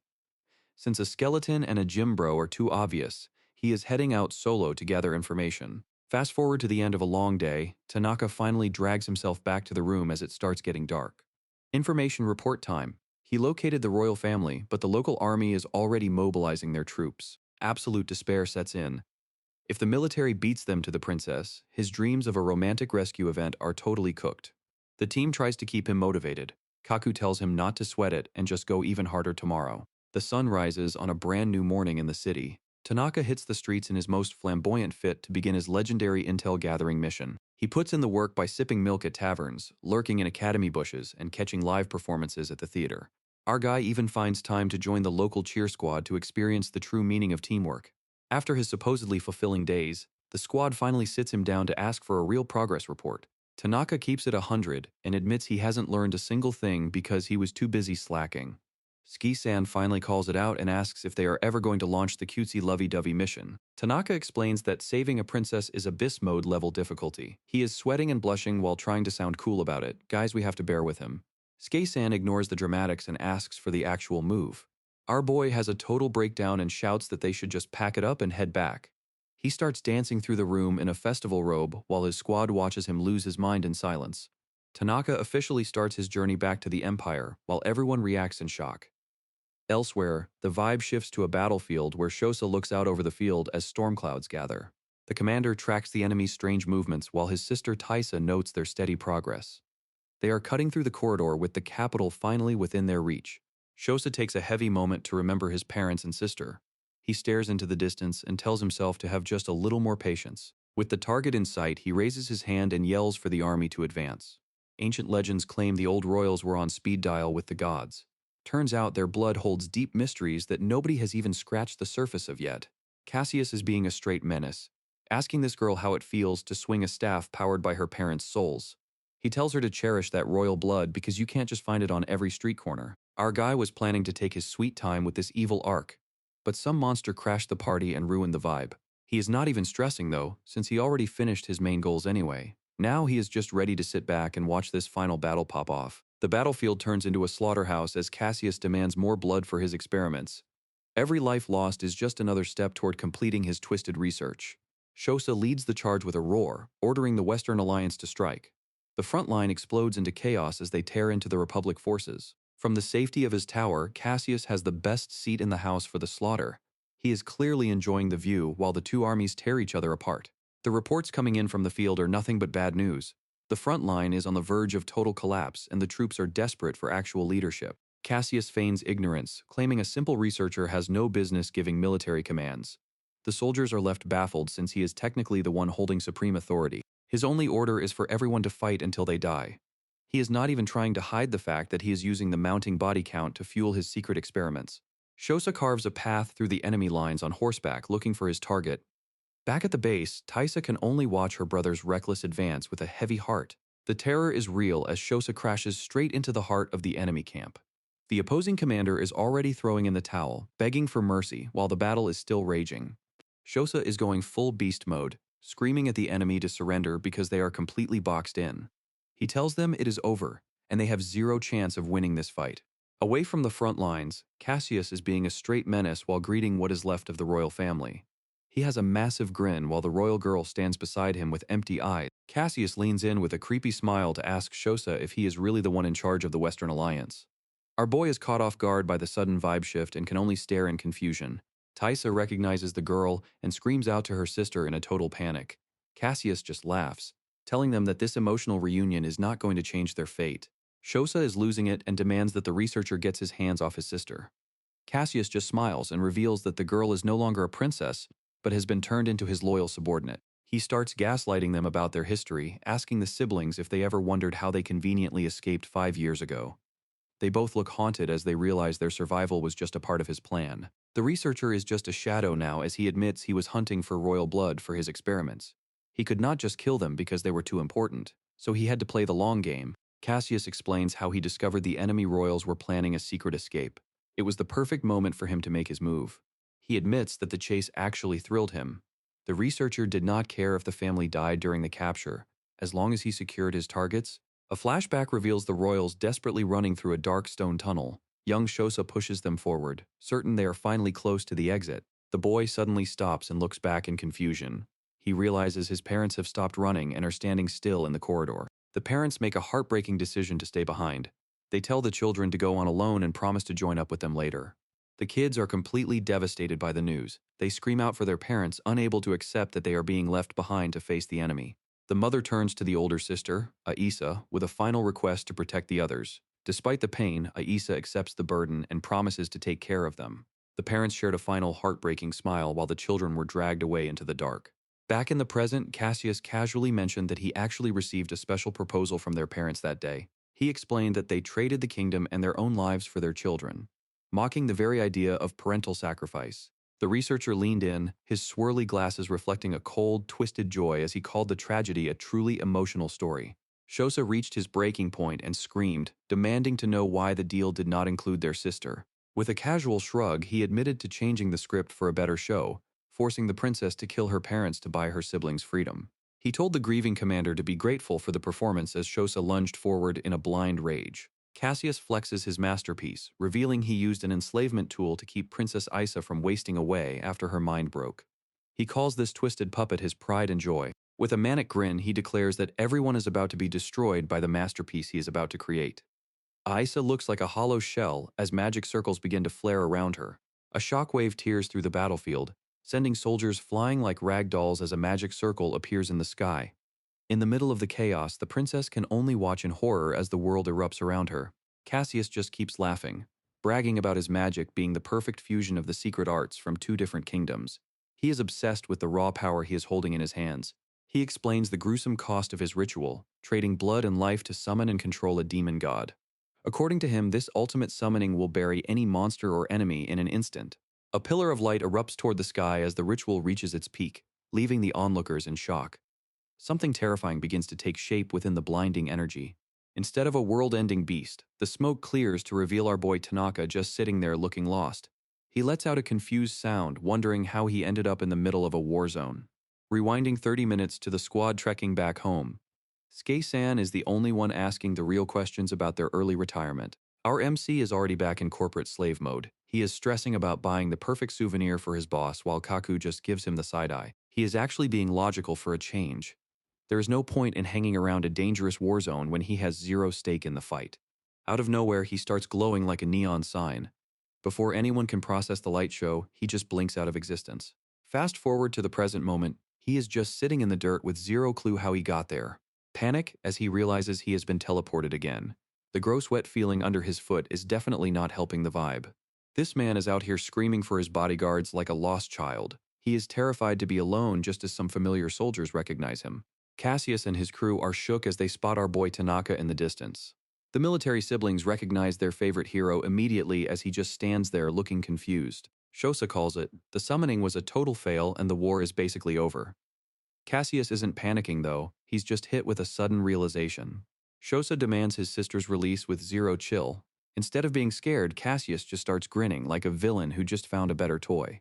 Tanaka can feel the heavy vibes in the air. He is literally debating if he needs to put on a serious face just to fit the mood. Our boy decides to lean into the drama with a full glitter transition. He hits them with a flamboyant greeting, acting like he planned this whole entrance. Casius fixes his glasses with a creepy smirk. He thought he was just getting a demon god, but he realized he found an even rarer specimen. Time for the final move. Casius triggers the seal on the royal girl to turn Tanaka into his personal slave. Tanaka hits the philosopher pose, wondering if the villain even did anything at all. Casius is absolutely losing it that our boy is this casual during a war. This dude just stands there with a question mark while Casius enters a full meltdown. The villain is convinced Tanaka speedrunned a counterspell for the royal family's secret arts. Our hero leans into the vibe with a smug acting like he planned this whole thing. Taisa is basically his #1 fan now, her eyes sparkling with pure admiration. Casius is spiraling into a conspiracy theory, convinced our hero saw through his demon god trap from the start. Meanwhile, Tanaka is standing in the back without a single thought in his head. The respect is reaching dangerous levels as Taisa declares her total devotion to this tactical genius. Tanaka just covers his face, probably trying to hide the fact that he is just failing upward. Time to go full theater kid. Since everyone thinks he is a mastermind, he decides to play the part and claims the villain was just dancing in his palm the whole time. Casius finally breaks, laughing like a madman at the fact that he got outplayed. He admits it is a complete defeat, but his shattered ego is definitely not having a good time. This dude is having a major meltdown. He fusses about how it is not funny being made a fool of like this, acting like his whole reputation just went down the drain. The vibe takes a dark turn as the villain transforms into a shadow of malice while the siblings scream for their sister. All eyes are on the girl as the situation turns critical. Casius fixes his glasses with a terrifying grin. He was planning to wait until the siblings were dead, but he decides to start the fun by freeing Brutus right now. A single snap triggers the final event. The girl lets out a blood-curdling scream as the seal on her power shatters. Asa falls into a complete mental breakdown, screaming apologies to her dead parents as the trauma of her past floods back. Casius revels in her agony, gleefully reminding the princess that she was the one who personally ended her family lives. Her siblings refuse to let the villain win, shouting through the chaos that their sister is completely innocent. The villain just laughs harder, mocking the idea that a sheltered royal could ever survive this kind of psychological torture. Casius turns his attention to Brutus, casually offering to let him do the honors while a massive magical barrier keeps everyone else at a distance. He drops a weapon on the ground and dares the broken girl to just blame him for everything and end her misery. Adjusting his glasses with a sadistic grin, Casius tells her that she should not even exist, and it is time to pay with her life. Casius is really out here enjoying the trauma dump. He tells the broken girl that dying will finally end her heartache, all while he gets a kick out of the grief of her younger siblings. The trauma is too much as the princess is forced to take a life while crying out an apology. Back in reality, her sister can only watch the horror and scream. Suddenly, the entire magical barrier just shatters into a million pieces. Someone just punched through the impossible like it was thin glass. This dude is just standing there like he actually meant to do that. He calls it a close call, but then admits we should probably just ignore that part since he is just on another level. The siblings are still huddling together in total shock. They are crying over the tragedy while Tanaka starts to process what just happened. Secretly panicking, Tanaka realized he just sent the villain flying without even understanding the situation. Now he is wondering if he should apologize for being a bit too reckless. Looking off into the distance, he wonders where that glasses guy landed before spotting the beautiful woman on the ground and shifting his priorities. Tanaka finally taps into his healing skills to save the day. Taisa breathes a sigh of relief while her sister slowly starts to come back to reality. Our boy tells the princess to just stop thinking and get some rest. He is really out here carrying the team. Taisa is basically glowing with respect while Tanaka tries to play it cool. He is clearly enjoying the hero treatment way too much. Shosa is still on the ground and wants some of that magic treatment too. Taisa rushes over to help her brother while Tanaka stays focused on his patient. Elsewhere, Casius is having a meltdown while staring at his ruined plans. He is bleeding and broken, wondering how a monster like Tanaka even exists. He starts laughing like a psycho as he limps away into the distance. He promises that this victory is only temporary and the entire country is still doomed. Fast forward a bit and things are finally looking up. A formal declaration restores the Troche Kingdom and establishes permanent peace with the Gokuri Republic. Our boy is already dreaming of a quiet life full of boring meetings and zero combat. He is really out here trying to manifest a happily ever after. He hits them with a dramatic exit and swirls right out of the room while the crowd just stares. Plot twist, he is actually hating every second of this royal treatment. He is literally in tears calling out for his boys to come pick him up. The social battery is at 0 and he needs his emotional support squad immediately. Being a VIP is way too awkward for someone with this much social anxiety. He decides to follow the golden rule of being lost and just stands there like a statue. He is praying that Kaku-san has some kind of GPS spirit power to find him. Standing around while palace life happens around him is just making the vibe even worse. The realization hits that being alone is actually way more stressful than fighting monsters. With his absolute joke of a stamina stat, he is convinced he would just drop dead before finding them. He is basically trapped by his own laziness and fear. Tanaka realizes his confidence was built on a lie. He only felt brave because Kaku and Ski-san were backing him up. He tries to manifest edgy shadow hero vibes while wandering the halls. Inside, he is just a confused guy trapped in a giant palace. Every attempt at being social ends in failure. He tries to say hello, but the locals hit a frame-perfect escape every single time. He is starting to think he is being avoided like the plague. Unbeknownst to him, the rumors have already made him a celebrity. Stories about him summoning dark gods are spreading through the halls like wildfire. He starts cooking up some legendary titles for himself like Jet Black Lightning. He is leaning into the fantasy aesthetic way too much. Even the real whispers are full of intense respect. He has accidentally convinced the entire kingdom that he is a god-tier menace. A quick directions check for the garden exit. One more awkward interaction and his social battery is going to hit 0. Our boy is feeling the isolation, noting that only the high-ranking officers treat him like a normal human being. He reminisces about a failed attempt to learn an actual name, realizing Taisa and Shosa are just military titles. This dude is starting to think everyone is keeping him at a distance on purpose. Walking through the palace, he laments how hard it is to make friends as an adult. He reaches the garden doors, completely oblivious to the heavy atmosphere waiting on the other side. There she is, standing in a gazebo and looking absolutely dead inside. Tanaka's brain immediately pivots to rom-com mode, wondering if this is finally his big heart-fluttering moment. He approaches her with a casual check-in to see if she is feeling any better. She looks back with hollow eyes, acknowledging him only by his rank. The vibe takes a sharp turn when she starts questioning why she was even kept alive. Not even our dense MC can ignore how dark this conversation just got. Tanaka starts panicking, desperate to find something clever to say in this heavy moment. He eventually just tells her the answer exists within her, leaving her completely stunned. Our boy is really leaning into the mentor role, reminding her that plenty of people have carried sins way heavier than hers. He is trying to show her that everyone is fighting their own silent battles. The real secret is surprisingly simple. He tells her straight up that the only actual answer is to just keep on living. He pushes her to think about what the fallen would actually want. He asks if they truly desire her death, knowing the answer is a hard no. Asa looks like she is finally letting the words sink in.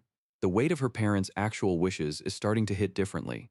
He starts preaching about how the love of parents and children is meant to create a happy world, their wishes did not scatter, and he claims their legacy is the fuel for her future. He promises her she will find her own path soon enough. It is a pretty legendary speech, mostly because he is just shamelessly quoting all his favorite heroic anime protagonists. He warns her that the light her family left behind is fragile and will vanish if she gives up now. She is left in silence as the truth of his words finally settles. Tanaka keeps the motivation train rolling, telling Isa she has a duty to protect the tomorrow left behind by those she lost. He doubles down with a final shout, reminding her that she is the rightful liege lord with the power to change everything. While the speech sounds legendary, our boy is secretly losing it internally over how cool he thinks he looks right now. The vibe takes a sudden awkward turn as he turns bright red and shouts a full-blown marriage proposal. The grand romantic moment flops immediately as Isa just walks away, leaving him to beg her to at least finish the speech. Later that night, a maid checks in on the princess to remind her that it is time to get some sleep. Standing by the window, Aisa looks out with new determination and vows to finally face her future as a ruler. Gunsu pulls a weapon on Isa, claiming that many people are not happy with her recent change of heart. He tells her to prepare herself while she just looks on in confusion. Suddenly, the doors fly open as our boy Tanaka makes a flamboyant entrance. He shouts that he and Isa need to have a serious talk right now. Everyone is caught off guard by the intrusion. Tanaka immediately labels the masked man a thief, while the assassin is just baffled by the weird vibe this guy is bringing. Bro strikes a dramatic pose and threatens to use his karate to blow the whole room up. In reality, his only martial arts training comes from watching a random commercial for a correspondence course. A massive magic circle appears as Tanaka commands them not to move. Even though Gunsu sees nothing but openings in the weird stance, his survival instincts tell him he cannot win this fight. A massive explosion rips through the side of the palace walls. The sudden blast sends shockwaves through the building, leaving the onlookers outside in total disbelief. The dust settles to reveal a massive hole in the room and the assassin face down on the floor. Taisa rushes into the wreckage, frantically checking to see if her sister is still in one piece. The math just was not mathing for him today. Only minutes ago, everything felt perfect, but now the whole plan is in shambles. This is a certified sad boy moment. He started wondering if the universe itself was dedicated to dragging him into total despair. Delusion might be his actual superpower. He convinced himself the girl only ran away because he was too cool for her to handle. Inspiration hit him from a weird historical angle. Quoting ancient generals became his new way to justify making another move. Round 2 was already in the works. He fully believed the next proposal would be the one that finally worked. The gravity of the situation finally landed. Destroying royal property is usually a one-way ticket to the gallows. The tactical retreat was the only option left. Getting out of there as fast as possible became the top priority. The cleanup crew was already on the scene and moving with purpose. They were convinced a spy ring was behind the chaos and started doubling the patrols immediately. Taisa wondered if their commander was already hunting down the remaining intruders. Her squad assumed the chase was already on. Fast forward a few days and our boy was found moping at a local tavern. The bartender was low-key judging him for sipping milk, while Tanaka tried to convince himself he was a cool rogue on the run. He was stuck in his own head, worrying about his companions and realizing he was useless on his own. Sneaking around felt like his only option, but the solo life was already hitting different. Out of nowhere, someone tracked him down. He barely had time to react before a familiar voice cut through his depressing main character moment. It was Taisa, and she was basically vibrating with joy to see her hero again. While she begged him to return, Tanaka was internally screaming about how that move would lead straight to his execution. She admitted she wanted him around for a long time, but all he could hear was the sound of a jail cell door slamming shut. The misunderstanding was reaching critical levels. Taisa was fully convinced our boy was a literal saint. She thought he was low-key hunting spies just to look out for her and her weak siblings. She mentioned that her brother and sister were already hyped to meet him. Our MC was sweating buckets, thinking about a one-way ticket to the gallows. He begged for forgiveness while trying to find any reason to dip before the guards caught up. Her brain did some wild gymnastics and assumed he was heading out on a solo mission. She thought he had already identified the enemy and was going in for the kill. He realized he could use this misunderstanding to escape and played along with a smug look. He just needed her to unhand him so he could make a break for it. Taisa was moved to tears, completely devastated that he would risk his life for zero gain. To seal the deal, he claimed he had to abandon everything for the sake of his mission. The reality was way simpler. He just wanted to stay alive. Tanaka goes full theater kid mode, claiming his soul trembled at the sight of the sisters and begging for forgiveness. He strikes a pose and insists he was just enchanted by their beauty. Taisa is absolutely devastated, clutching her face as she watches her hero prepare to leave. The bartender in the back is just trying to do his job while this soap opera unfolds. With one last dramatic look, he tells the colonel to meet again if fate allows. He makes it sound like a grand sacrifice, even though he is just trying to dodge a death sentence. Our boy finally makes his move and sprints down a narrow alleyway. The narrator claims he left something irreplaceable in her heart, but really, he is just running for his life. The bar owner stands there in silence, questioning every life choice that led him to this moment. He has a million questions, but zero energy to ask them. Tanaka starts bawling with joy, thinking he finally escaped, but the vibe is immediately ruined. Taisa catches up in a split second, leaving him wondering how she is even faster than his getaway. On the outskirts of town, the rest of the squad is playing it cool. Skei-san and Kaku realize that a skeleton and a massive muscle man are a bit too loud for city life. Our boy finally breaks cover and sprints toward his ride-or-die squad, bawling like a baby the whole way. He is officially over the city drama and just wants his power-leveling buddies back. "I missed you," he screams while closing the gap, leaving the chaos of the capital behind. A flashback reveals a rough childhood filled with bullying and rejection. A group of kids shoves a young boy to the ground, calling him a fake while mocking his weakness. The boy sits in tears as they claim only the legendary Sword Saint Curry Bun is the real deal. Back in reality, Tanaka is deep in his feelings and leaning into the drama. He dramatically covers his face, claiming the world is trying to mess with his karma. He seems convinced that his very existence has become a massive nuisance to the universe. His delusional behavior is reaching a new peak as he shouts into the empty woods. Clad in a dramatic cape, he lets out a roar while his inner middle schooler takes full control. The narrator notes that his Chunabu phase is only getting more severe as they travel. Kaku and Skei-san just watch the show, knowing their boss needs to vent his stress. Apparently, the pressure of feeling hunted for showing disrespect was finally too much for him to handle. They encourage him to get it all out so they can eventually make it home. The squad is already used to these random theatrical outbursts and pays them no mind. Despite the constant drama, they have managed to form some pretty solid teamwork. Skei-san tells Tanaka it is time to move, and the group continues their trek through the forest. Tanaka suddenly stops the group, claiming he senses an ominous atmosphere in the air. He looks back on his year in this world and decides that the universe is finally moving to eliminate them. According to his calculations, a massive catastrophe is about to go down. He strikes what he thinks is a cool hero pose while the others just go along with it. Even though it is clearly just another act, Kaku and Skei-san are surprisingly on board with his antics. They agree that the vibe is intense, fully validating his main character delusions. Tanaka rounds up the squad to drop some tactical wisdom for their journey. Priority number 1 is making it back safely, but he wants everyone leveled up before things get messy. Close-range combat is already handled, but their long-distance game is lacking. To fix the gap, our MC orders Skei-san to start grinding for some new magic skills. Things get awkward when the focus shifts to Kaku and his lack of finesse. Despite having raw power, his control is a disaster, so he is officially on magic practice duty. As for the leader himself, his goal is to acquire some fancy new techniques. With the plan set, the entire party officially begins their training arc in the woods. Magic control is also on the menu for Tanaka as he cracks open a fresh grimoire. He knows that simply managing his mana is just the first step towards something bigger. The secret technique inside the book is chantless casting, which allows magic use without saying a word.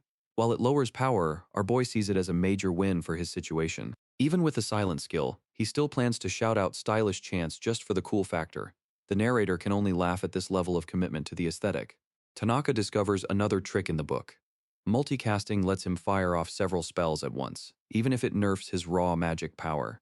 Our boy is already cooking up a degenerate use for this skill. He plans to keep airflow magic active just to keep his cape billowing like a dramatic hero. With his new aesthetic locked in, he is convinced the ladies will finally be flocking to him. He thinks his momentum is unstoppable now.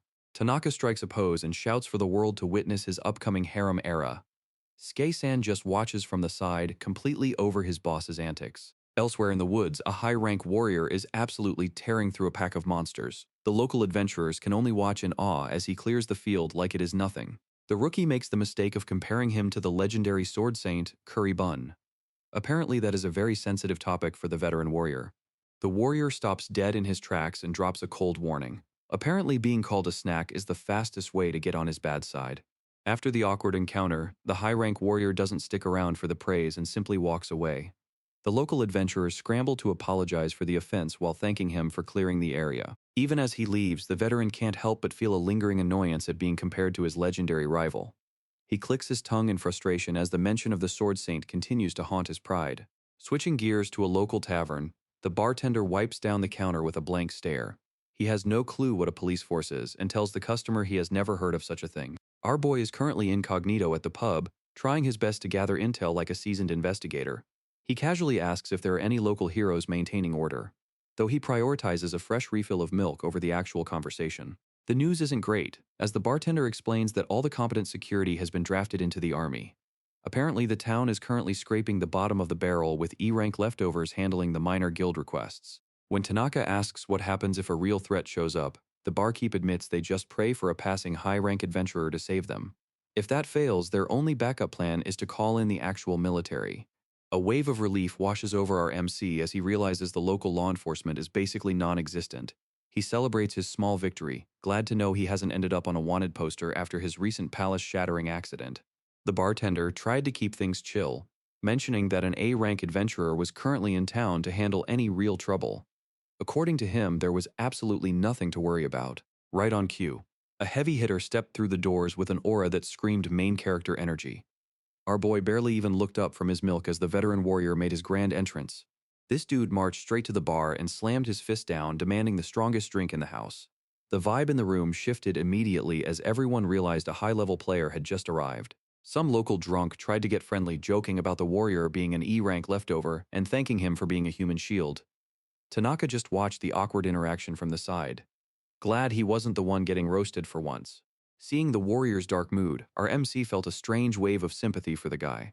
He figured the veteran was just another corporate slave having a rough day, right up until the drunk mentioned the legendary name Curry Bun. That was the final straw. The warrior snapped and grabbed the loudmouth by the collar, proving Tanaka was dead wrong about him being a low-level nobody. It turns out this absolute unit is an A-rank beast named Curryman, and he is definitely not related to his famous rival. He made it very clear that anyone who confused the two was asking for a one-way trip to the afterlife. Curryman shouts for order and hauls the guy up by his shirt. There are lines you just don't cross in this tavern. Instead of backing down, the drunk gets even more aggressive. He glares back and asks if the warrior really wants a piece of him. Back at the bar, Tanaka is deep in a delusional roleplay. He thinks to himself that as the successor of karate, he has never lost a fight. He continues to fuel his fake history while sipping on a small barrel of milk. Being undefeated is easy when you only just invented your own title. A sudden punch flies toward Tanaka's head, but he doesn't even flinch. The attacker warns him that today is the wrong day to act tough. Baffled by the lack of effort, the man sweats as he tries to figure out how he missed. He can't sense any power. But the speed speaks for itself. He screams and goes on a full offensive, throwing strikes that all hit nothing but air. Panic sets in as he realizes the gap in their levels is way too wide. Tanaka leans hard into the delusion, claiming he can read any top-tier strike. To him, stopping this random drunk was basically child's play. The attacker's spirit shatters as he realizes the power gap between them. He drops his weapon in terror, convinced that victory is impossible. Back at the bar, our MC enters a deep main character moment with his milk. He reflects on the fact that it's already been a full year since his isekai journey began. Thinking he just did something legendary, he turns around to flex for the girls in the tavern. He's convinced he finally reached a level where low-rank attacks are a joke. Reality hits like a truck when he realizes the entire pub is a sausage fest. Not a single lady saw his big moment, and he instantly regrets his entire life. Nearby, the A-rank warrior starts trauma dumping about his past.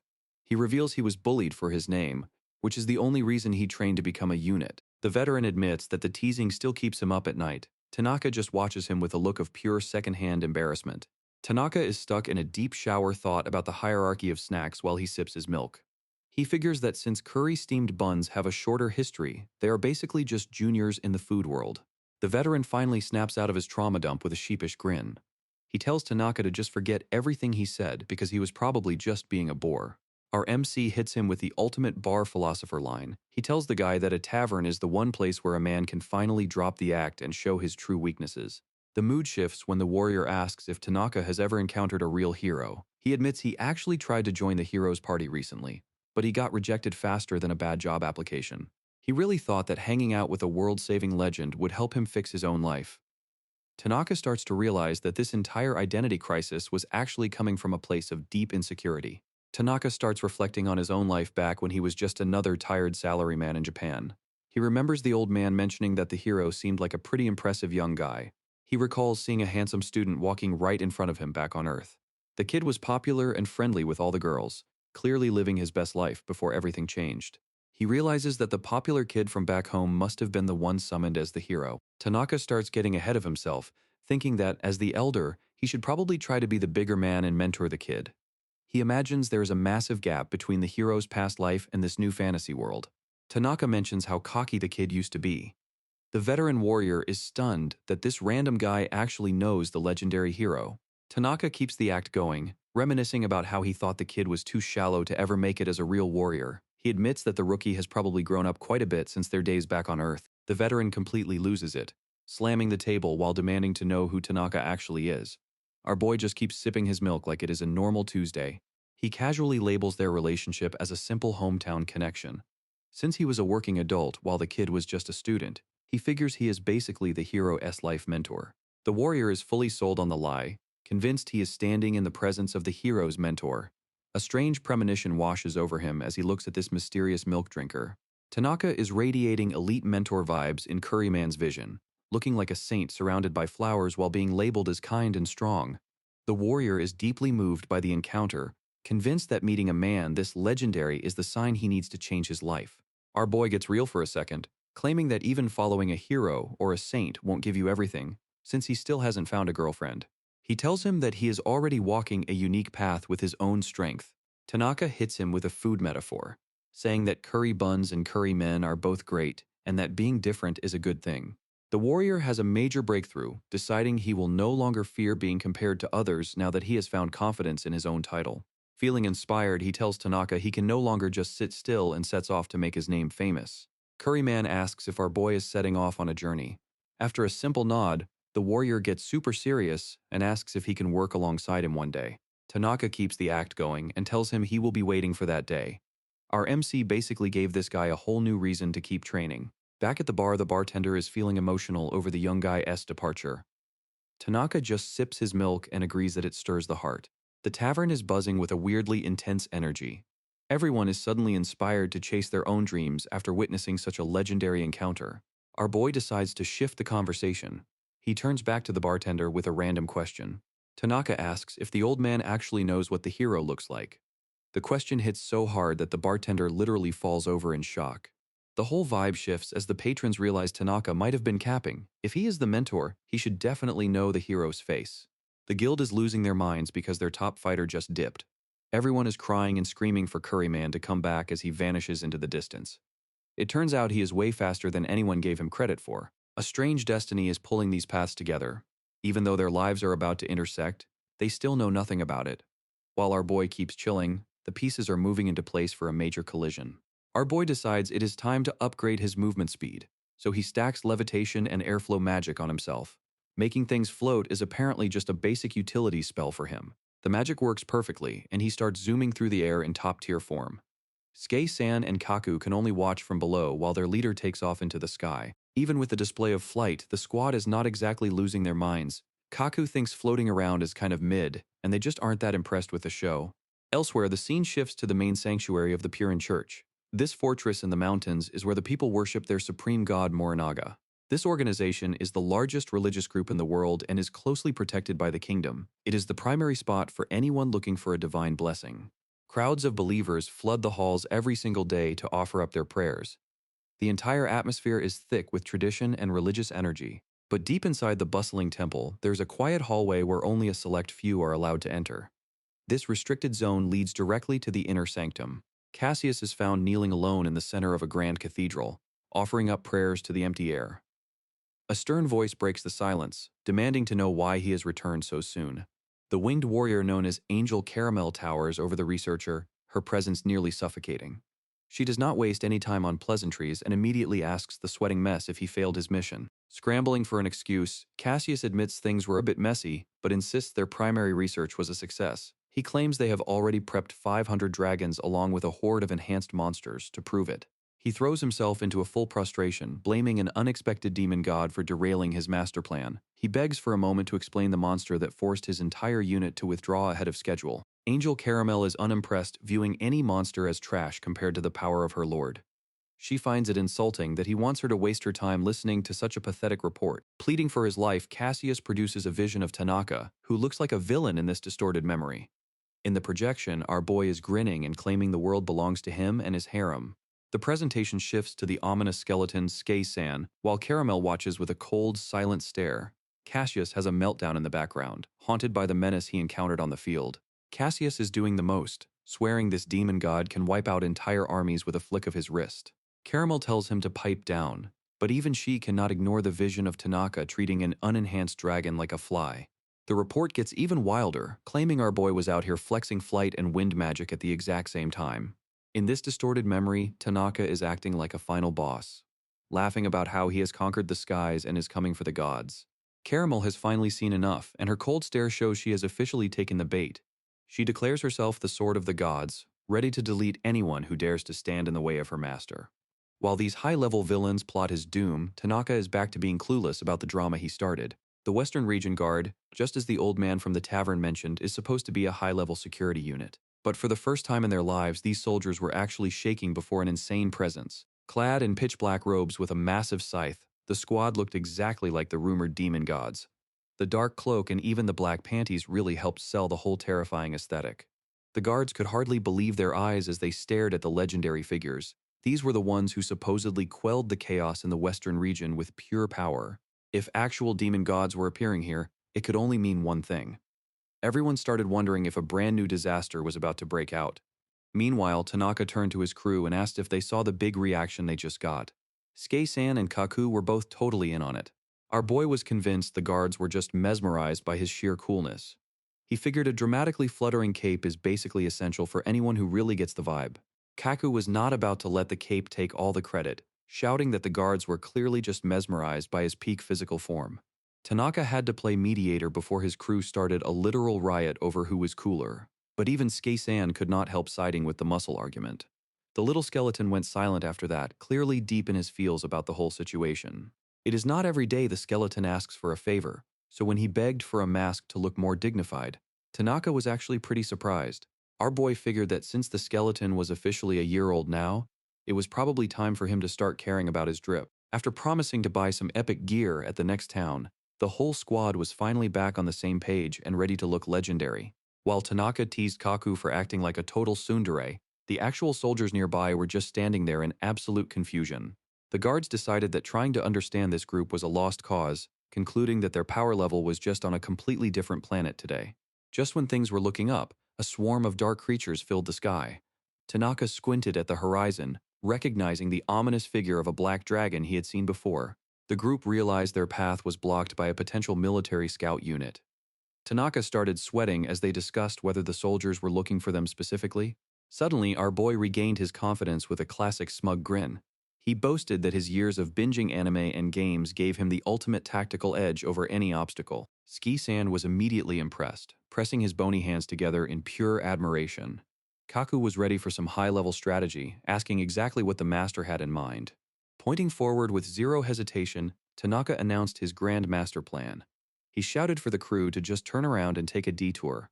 Kaku was not exactly sold on the cowardice, reminding Tanaka they wanted to get home fast. Tanaka tried to play it off as high-level logic, comparing the danger to a slippery banana peel that is better to avoid. While the crew bickered about being scared like little kids, someone else was already watching. A pair of massive white wings unfolded in the distance as the commander Angel Caramel closed in on their position. Angel Caramel descends from the sky, taking her place as the winged commander on the battlefield. Tanaka calls out her connection to Kaku's former boss while distracted by her build. Kaku flexes his muscles and questions his luck, wondering why he only attracts manliness since meeting her. Debris starts falling from the sky as the atmosphere turns hostile. A pillar of energy erupts from the earth, leaving the landscape in ruins. Ducking for cover, our boy sees that the situation is turning sour. The squad weighs their options for an aerial counter. Kaku refuses to be the primary target, fearing his speed won't be enough to dodge. Tanaka suddenly announces Formation Twilight of the Gods, leaving his crew completely baffled. He tells them to just roll with it and strike a cool pose. While the team pulls an emergency dodge, Tanaka strikes a dramatic pose while admitting his previous gaze might have been a bit too lewd. He panics that he has not actually done anything useful yet, deciding there is no helping it anymore. Our boy starts shouting about awakening his sealed abilities and burning with the ultimate power of his rage. The sheer force of his power makes Skei-san feel like he is going to get blown away as Tanaka's excitement reaches a whole new level. He lets out a massive scream as the energy builds. His unreserved power finally hits the breaking point, ready to explode right here and now. The explosion of energy is so intense it starts literally shredding his clothes right off his body. Skei-san points out the obvious problem that Tanaka is now down to just his underwear. It turns out his excitement caused the airflow magic to go completely out of control, blowing his legendary cape and outfit away. Looking down at the scraps of his shredded gear, our boy's heart is breaking. Losing his legendary fit is the final straw, and he lets out a scream of pure salt. Launching himself into the sky, he is fully sending it on levitation magic. Back on the ground, the crew is just standing there wondering if they are even invited to the chase. Skei-san is checking the stats, asking if the person who defeated Kaku's boss is actually built different. Kaku admits the winged warrior's weapon is the real problem, warning that even Tanaka might get cooked if he takes a direct hit. Skei-san keeps the faith, while Kaku is over here second-guessing if our MC is actually built for this. Skei-san thinks they should probably find their boss some pants before they catch up to him, but Kaku thinks the guy is just being a pervert now. Meanwhile, back on the ground, Skei-san realizes it is pretty ironic for Kaku to judge anyone when he is also basically just in his underwear. Back in the air, our boy is closing the distance on Angel Caramel while screaming about giving her a makeover and making her his. A massive text box even pops up to announce the start of their epic showdown. He keeps dropping weird facts about how true sexiness is all about soul-shaking mystery as the legendary heavenly battle kicks off. Our boy is finally closing in, shouting about making the winged commander wear something more modest. Meanwhile, Angel Caramel is on a whole different wavelength, screaming about insolence and god thrones while they both just ignore the lack of logic. Caramel is shook because he actually blocked her strike. She thinks it is a legendary divine blade, but in reality, it is just a stick he thought looked cool and buffed with high-level magic. She charges up for round 2, but Tanaka just straight up vanishes from her sight. He is currently spinning through the air like a maniac and laughing his head off. The thrill of flight is so addictive he completely forgot he is in the middle of a battle. Bro thinks he is the king of the mountain pass, even though he is basically a student driver in the sky. Angel Caramel is reaching her limit, watching him scurry around with pure annoyance. Back on the ground, Kaku and Skei-san watch as the sky starts losing its color. Apparently, she is pulling out the Great Magic, a cheat skill reserved for the world's heavy hitters. Our boy is floating in his underwear, complaining about the weather while Angel Caramel looks at him with pure disgust. She is done playing around and prepares to end this with a cheat-level miracle. She unleashes a blinding blast to wipe him from existence, but our hero just shrugs it off with a casual humph. Caramel is absolutely shook that her attack did 0 damage. Tanaka strikes a pose in his underwear and starts laughing because he finally figured out her deal as a simple agent of the gods. He goes full theater kid mode, laughing about how the world malice is always trying to keep him down. Apparently, the lack of beautiful women in his life is a top-tier crisis. With a smug look on his face, he drops the ultimate bombshell. He looks her right in the eye and declares that there is no God. Angel is left stuttering in shock while he keeps lecturing. He explains that whatever her master is, it is nothing more than a big fat fake. Tanaka is officially on a roll, calling out the counterfeit god for being a total amateur. Even the narrative voice is starting to wonder what kind of expert he thinks he is. Tanaka's logic is all over the place, but Angel Caramel is taking every word of this ridiculous rant personally. She demands to know if he is mocking her master, but Tanaka just keeps lecturing about what it actually means to be a god. Our boy goes full philosopher mode, telling her that a real god should be feared just by being there without needing to show off. Angel Caramel tries to argue, but Tanaka shuts her down by hyping up humanity's ability to stand back up after failing. He argues that a true god should just watch from the sidelines, leaving her completely baffled by his ideal of a lazy deity. Then the mask finally slips as he admits that if he were a god, he would just stay holed up with a massive harem. He finishes his fast-paced rant by calling her entire worldview stupid. He essentially thinks any baby would be a better god than her master. Angel Caramel is officially triggered by the logic our boy is dropping. She screams that her master is the only true god, and that Tanaka is not even worth talking to anymore. Tanaka just laughs it off and mocks her cute little voice. He smugly asks if she is finally feeling the pressure now that he has released a tiny bit of his power. The mood gets heavy as a dark energy starts to gather. Tanaka grips his weapon and commands the power to finally become his blade. Our boy goes full main character mode with a wide grin. He declares that he will show her true domination through pure power as he drops a massive attack. Angel is left stuttering in shock while the name of the technique echoes through the sky. She can barely handle the sheer pressure coming off of him. A huge block of text appears to explain the insane lore behind this move. It claims to be a composite magic using the power of dark subordinates from the Divine Age. It turns out the epic backstory was just a fantasy Tanaka made up in his head. In reality, he is just spinning around in his underwear, hitting her with basic ignition spells. Tanaka is basically styling on her, spinning around in his underwear while spamming everyday use fire spells. He is putting in maximum effort for a basic ignition move, but it is actually working. He starts trash talking, asking if this is really the limit of a god's power. His delusions are hitting an all-time high as he fully leans into the hero persona. Angel Caramel is completely shaken, wondering if this naked man actually rivals her master. She is in total denial that she is losing to someone this absurd. The damage is really starting to pile up now. Her body is showing the clear signs of the struggle. She refuses to give up. Losing here is simply not an option for her. Kaku can see the disaster coming and realizes Tanaka is about to do something totally reckless. Our boy just laughs it off, loving every second of the chaos. Kaku shouts for Skei-san to move. If they don't get some distance, they are going to be collateral damage in Tanaka's next big move. Skei-san is absolutely losing it as Tanaka spams high-level speed buffs. He screams for Kaku to run before the pure energy of these boosts turns them into dust. Total panic at the guard post. The soldiers can only watch in terror as a massive light floods the horizon, assuming some high-level demon just dropped a nuke. Debris starts raining down as everyone scrambles for cover. The order to run echoes through the chaos while the ground itself starts to give way. Our skeleton friend is left standing there completely shell-shocked. He can barely process what just happened as the smoke clears to reveal a massive crater. History officially marks the date everyone decided to give up and bail. A full retreat is called as the world realizes Tanaka just rewrote the power scale. The legendary battle between Tanaka and Angel Caramel reaches its peak. It doesn't end with a graceful win, just a massive mushroom cloud and pure ultimate destruction. Even the neighboring empires are feeling the heat. A refined man miles away can only watch as the sky lights up from a fight he wasn't even invited to. Skei-san gives Tanaka a much-needed ego boost while Kaku just tells him to stop sulking. The squad counts their blessings for surviving the blast, though Tanaka is still mentally processing the terrifying laws of this world. Kaku, of course, thinks his muscles were the real highlight. Right before Angel Caramel dropped her ultimate move, Tanaka finally tapped into his true inner power.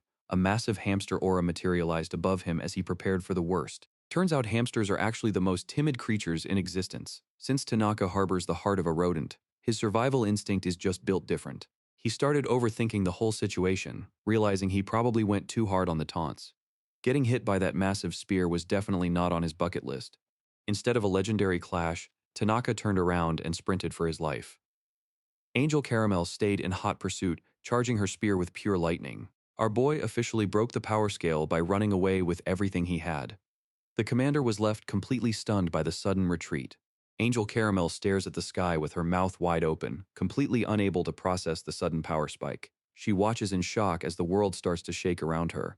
A mushroom cloud erases the horizon while the commander screams into the void. She is desperately trying to figure out what kind of entity she just encountered. Our boy is holding his head in the wreckage, admitting he went way too hard just to impress a pretty girl. Skei-san stands by, trying to snap him back to reality. Tanaka's hair is now a burnt afro that looks like a giant sponge. Skei-san is fascinated by the new look and reaches out to touch the fluff. Even with his stats hitting god-tier levels, Tanaka is still chasing his dream of a romantic harem life. His crew is just trying to get him into some pants before he starts another legendary speech. We open up in a bustling market district where a Japanese schoolgirl is casually eating a burger. She's watching our squad from a distance and realizing Tanaka's mentor story might actually be legit. The crew hit up the equipment shop to finally get some gear, but our boy is having a serious wardrobe malfunction in the dressing room. Skei-san is hyped while someone suggests Kaku gets some fresh underwear for the gains. Chaos is erupting behind the curtain as everyone tries on their new loot. The shop staff is definitely questioning their life choices, while the squad celebrates their new gloves and gear. Kaku isn't even worried about the clothes, honestly. Bro thinks his massive physique is the only outfit he ever needs. The curtain gets ripped open by that same schoolgirl, and she just wants to use the room. Our boy lets out a total scream as his dignity leaves the chat. Our MC is losing his mind because seeing a schoolgirl in another world is basically his final boss. Being caught in his underwear by a student is his actual worst nightmare. She's completely over the drama and just wants him to stop hogging the dressing space. Tanaka can't even process the sailor uniform in front of him. This girl is leaving her past life behind and focusing on the path ahead. She is mentally prepping for a fresh start. Tanaka is busy thanking the universe for bringing a sailor uniform to this world before reality hits. The girl peeking through the curtain is the ultimate distraction from his current crisis. She skips the small talk and asks exactly where she can get her hands on another outfit like hers. Our boy goes into full survival mode and claims he is a famous merchant named Eshigoya. He will say anything to keep his dignity intact while sweating bullets. The truth comes out as she explains that her clothes are not even from this world. Tanaka is officially short-circuiting at the revelation. The student drops the bomb that she is a summoned hero from another world.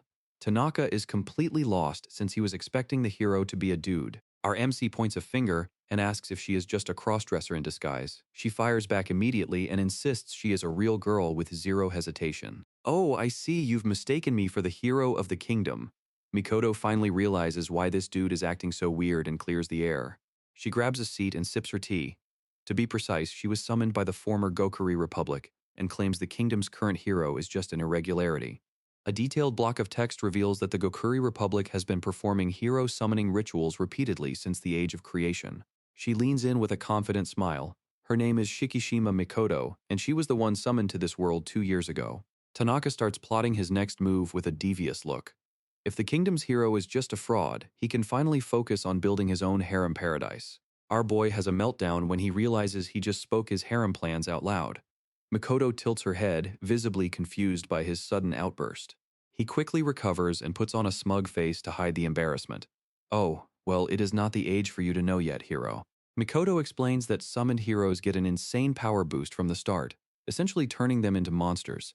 Since her current rank is already on par with the best adventurers, she is not worried about falling into danger. The wizard mentor beside her does not share her confidence and warns that she still needs to grind for more strength. He makes it clear that staying at her current level will eventually become a major problem. Mikoto admits she is tired of being treated like an anomaly and suggests they go recruit the kingdom's official hero. Meanwhile, our boy senses the tension and starts backing away slowly before the situation gets even more complicated. The reality of the situation hits him hard, and he panics internally about how suspicious he looks as a merchant guardian. He is convinced that one wrong move will blow his entire cover. A sudden silhouette of Tanaka's afro catches their attention, making them wonder who exactly is lurking just out of sight.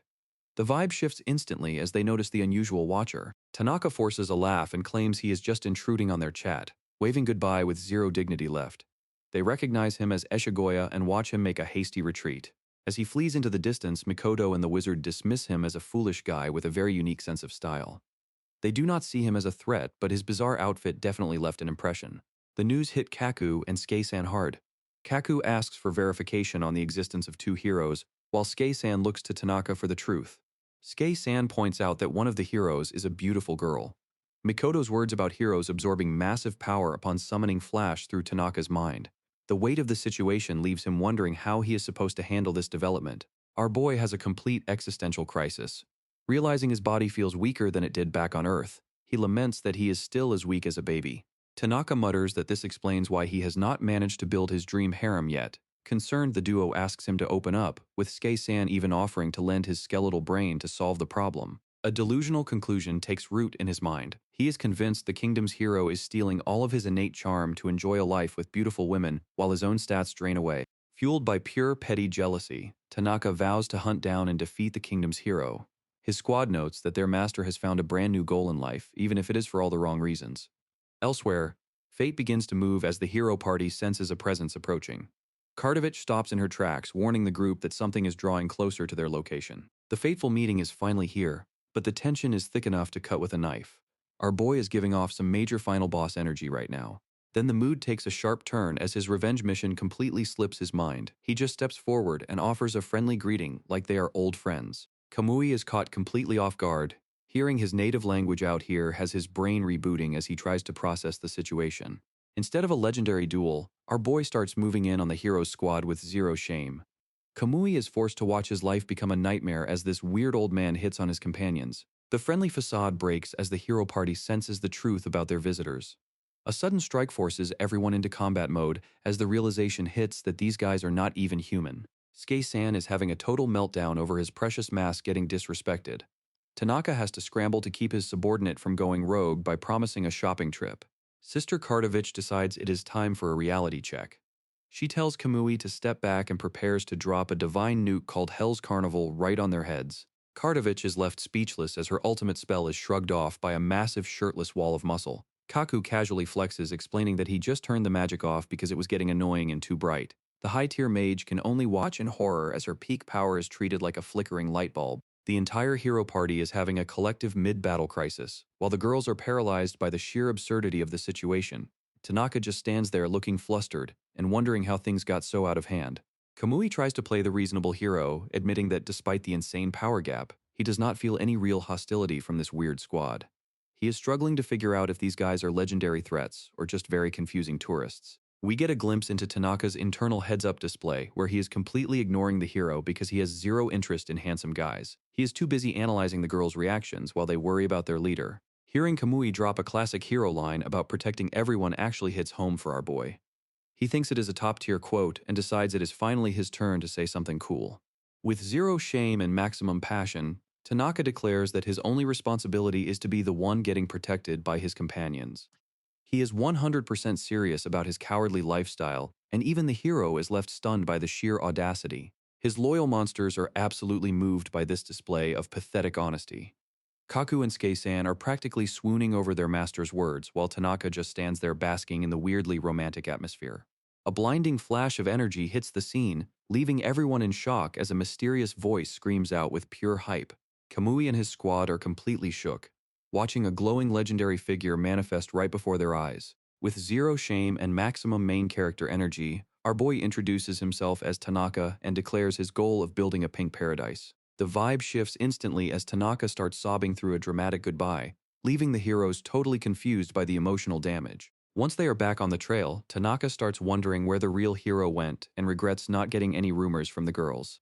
Skei-san worries that his face is too scary for the ladies, but Tanaka explains that he just messed up the romance flag because this world is complicated. Shrugging off the failure with a big grin, our MC wonders what kind of chaos they are going to run into next. The calendar officially hits year 59964 as the squad sets out into the wilderness. His loyal monsters promise to stay by his side forever, while our boy already has visions of a journey packed with beautiful women. With a dramatic pose and a fresh goal, Tanaka's new adventure is officially on. That's it for today's story. If you're joining Team Tanaka on this crazy adventure, drop a Team Tanaka in the comments. And don't forget to like the video and subscribe to the channel. It really helps out. Until next time, keep on cooking.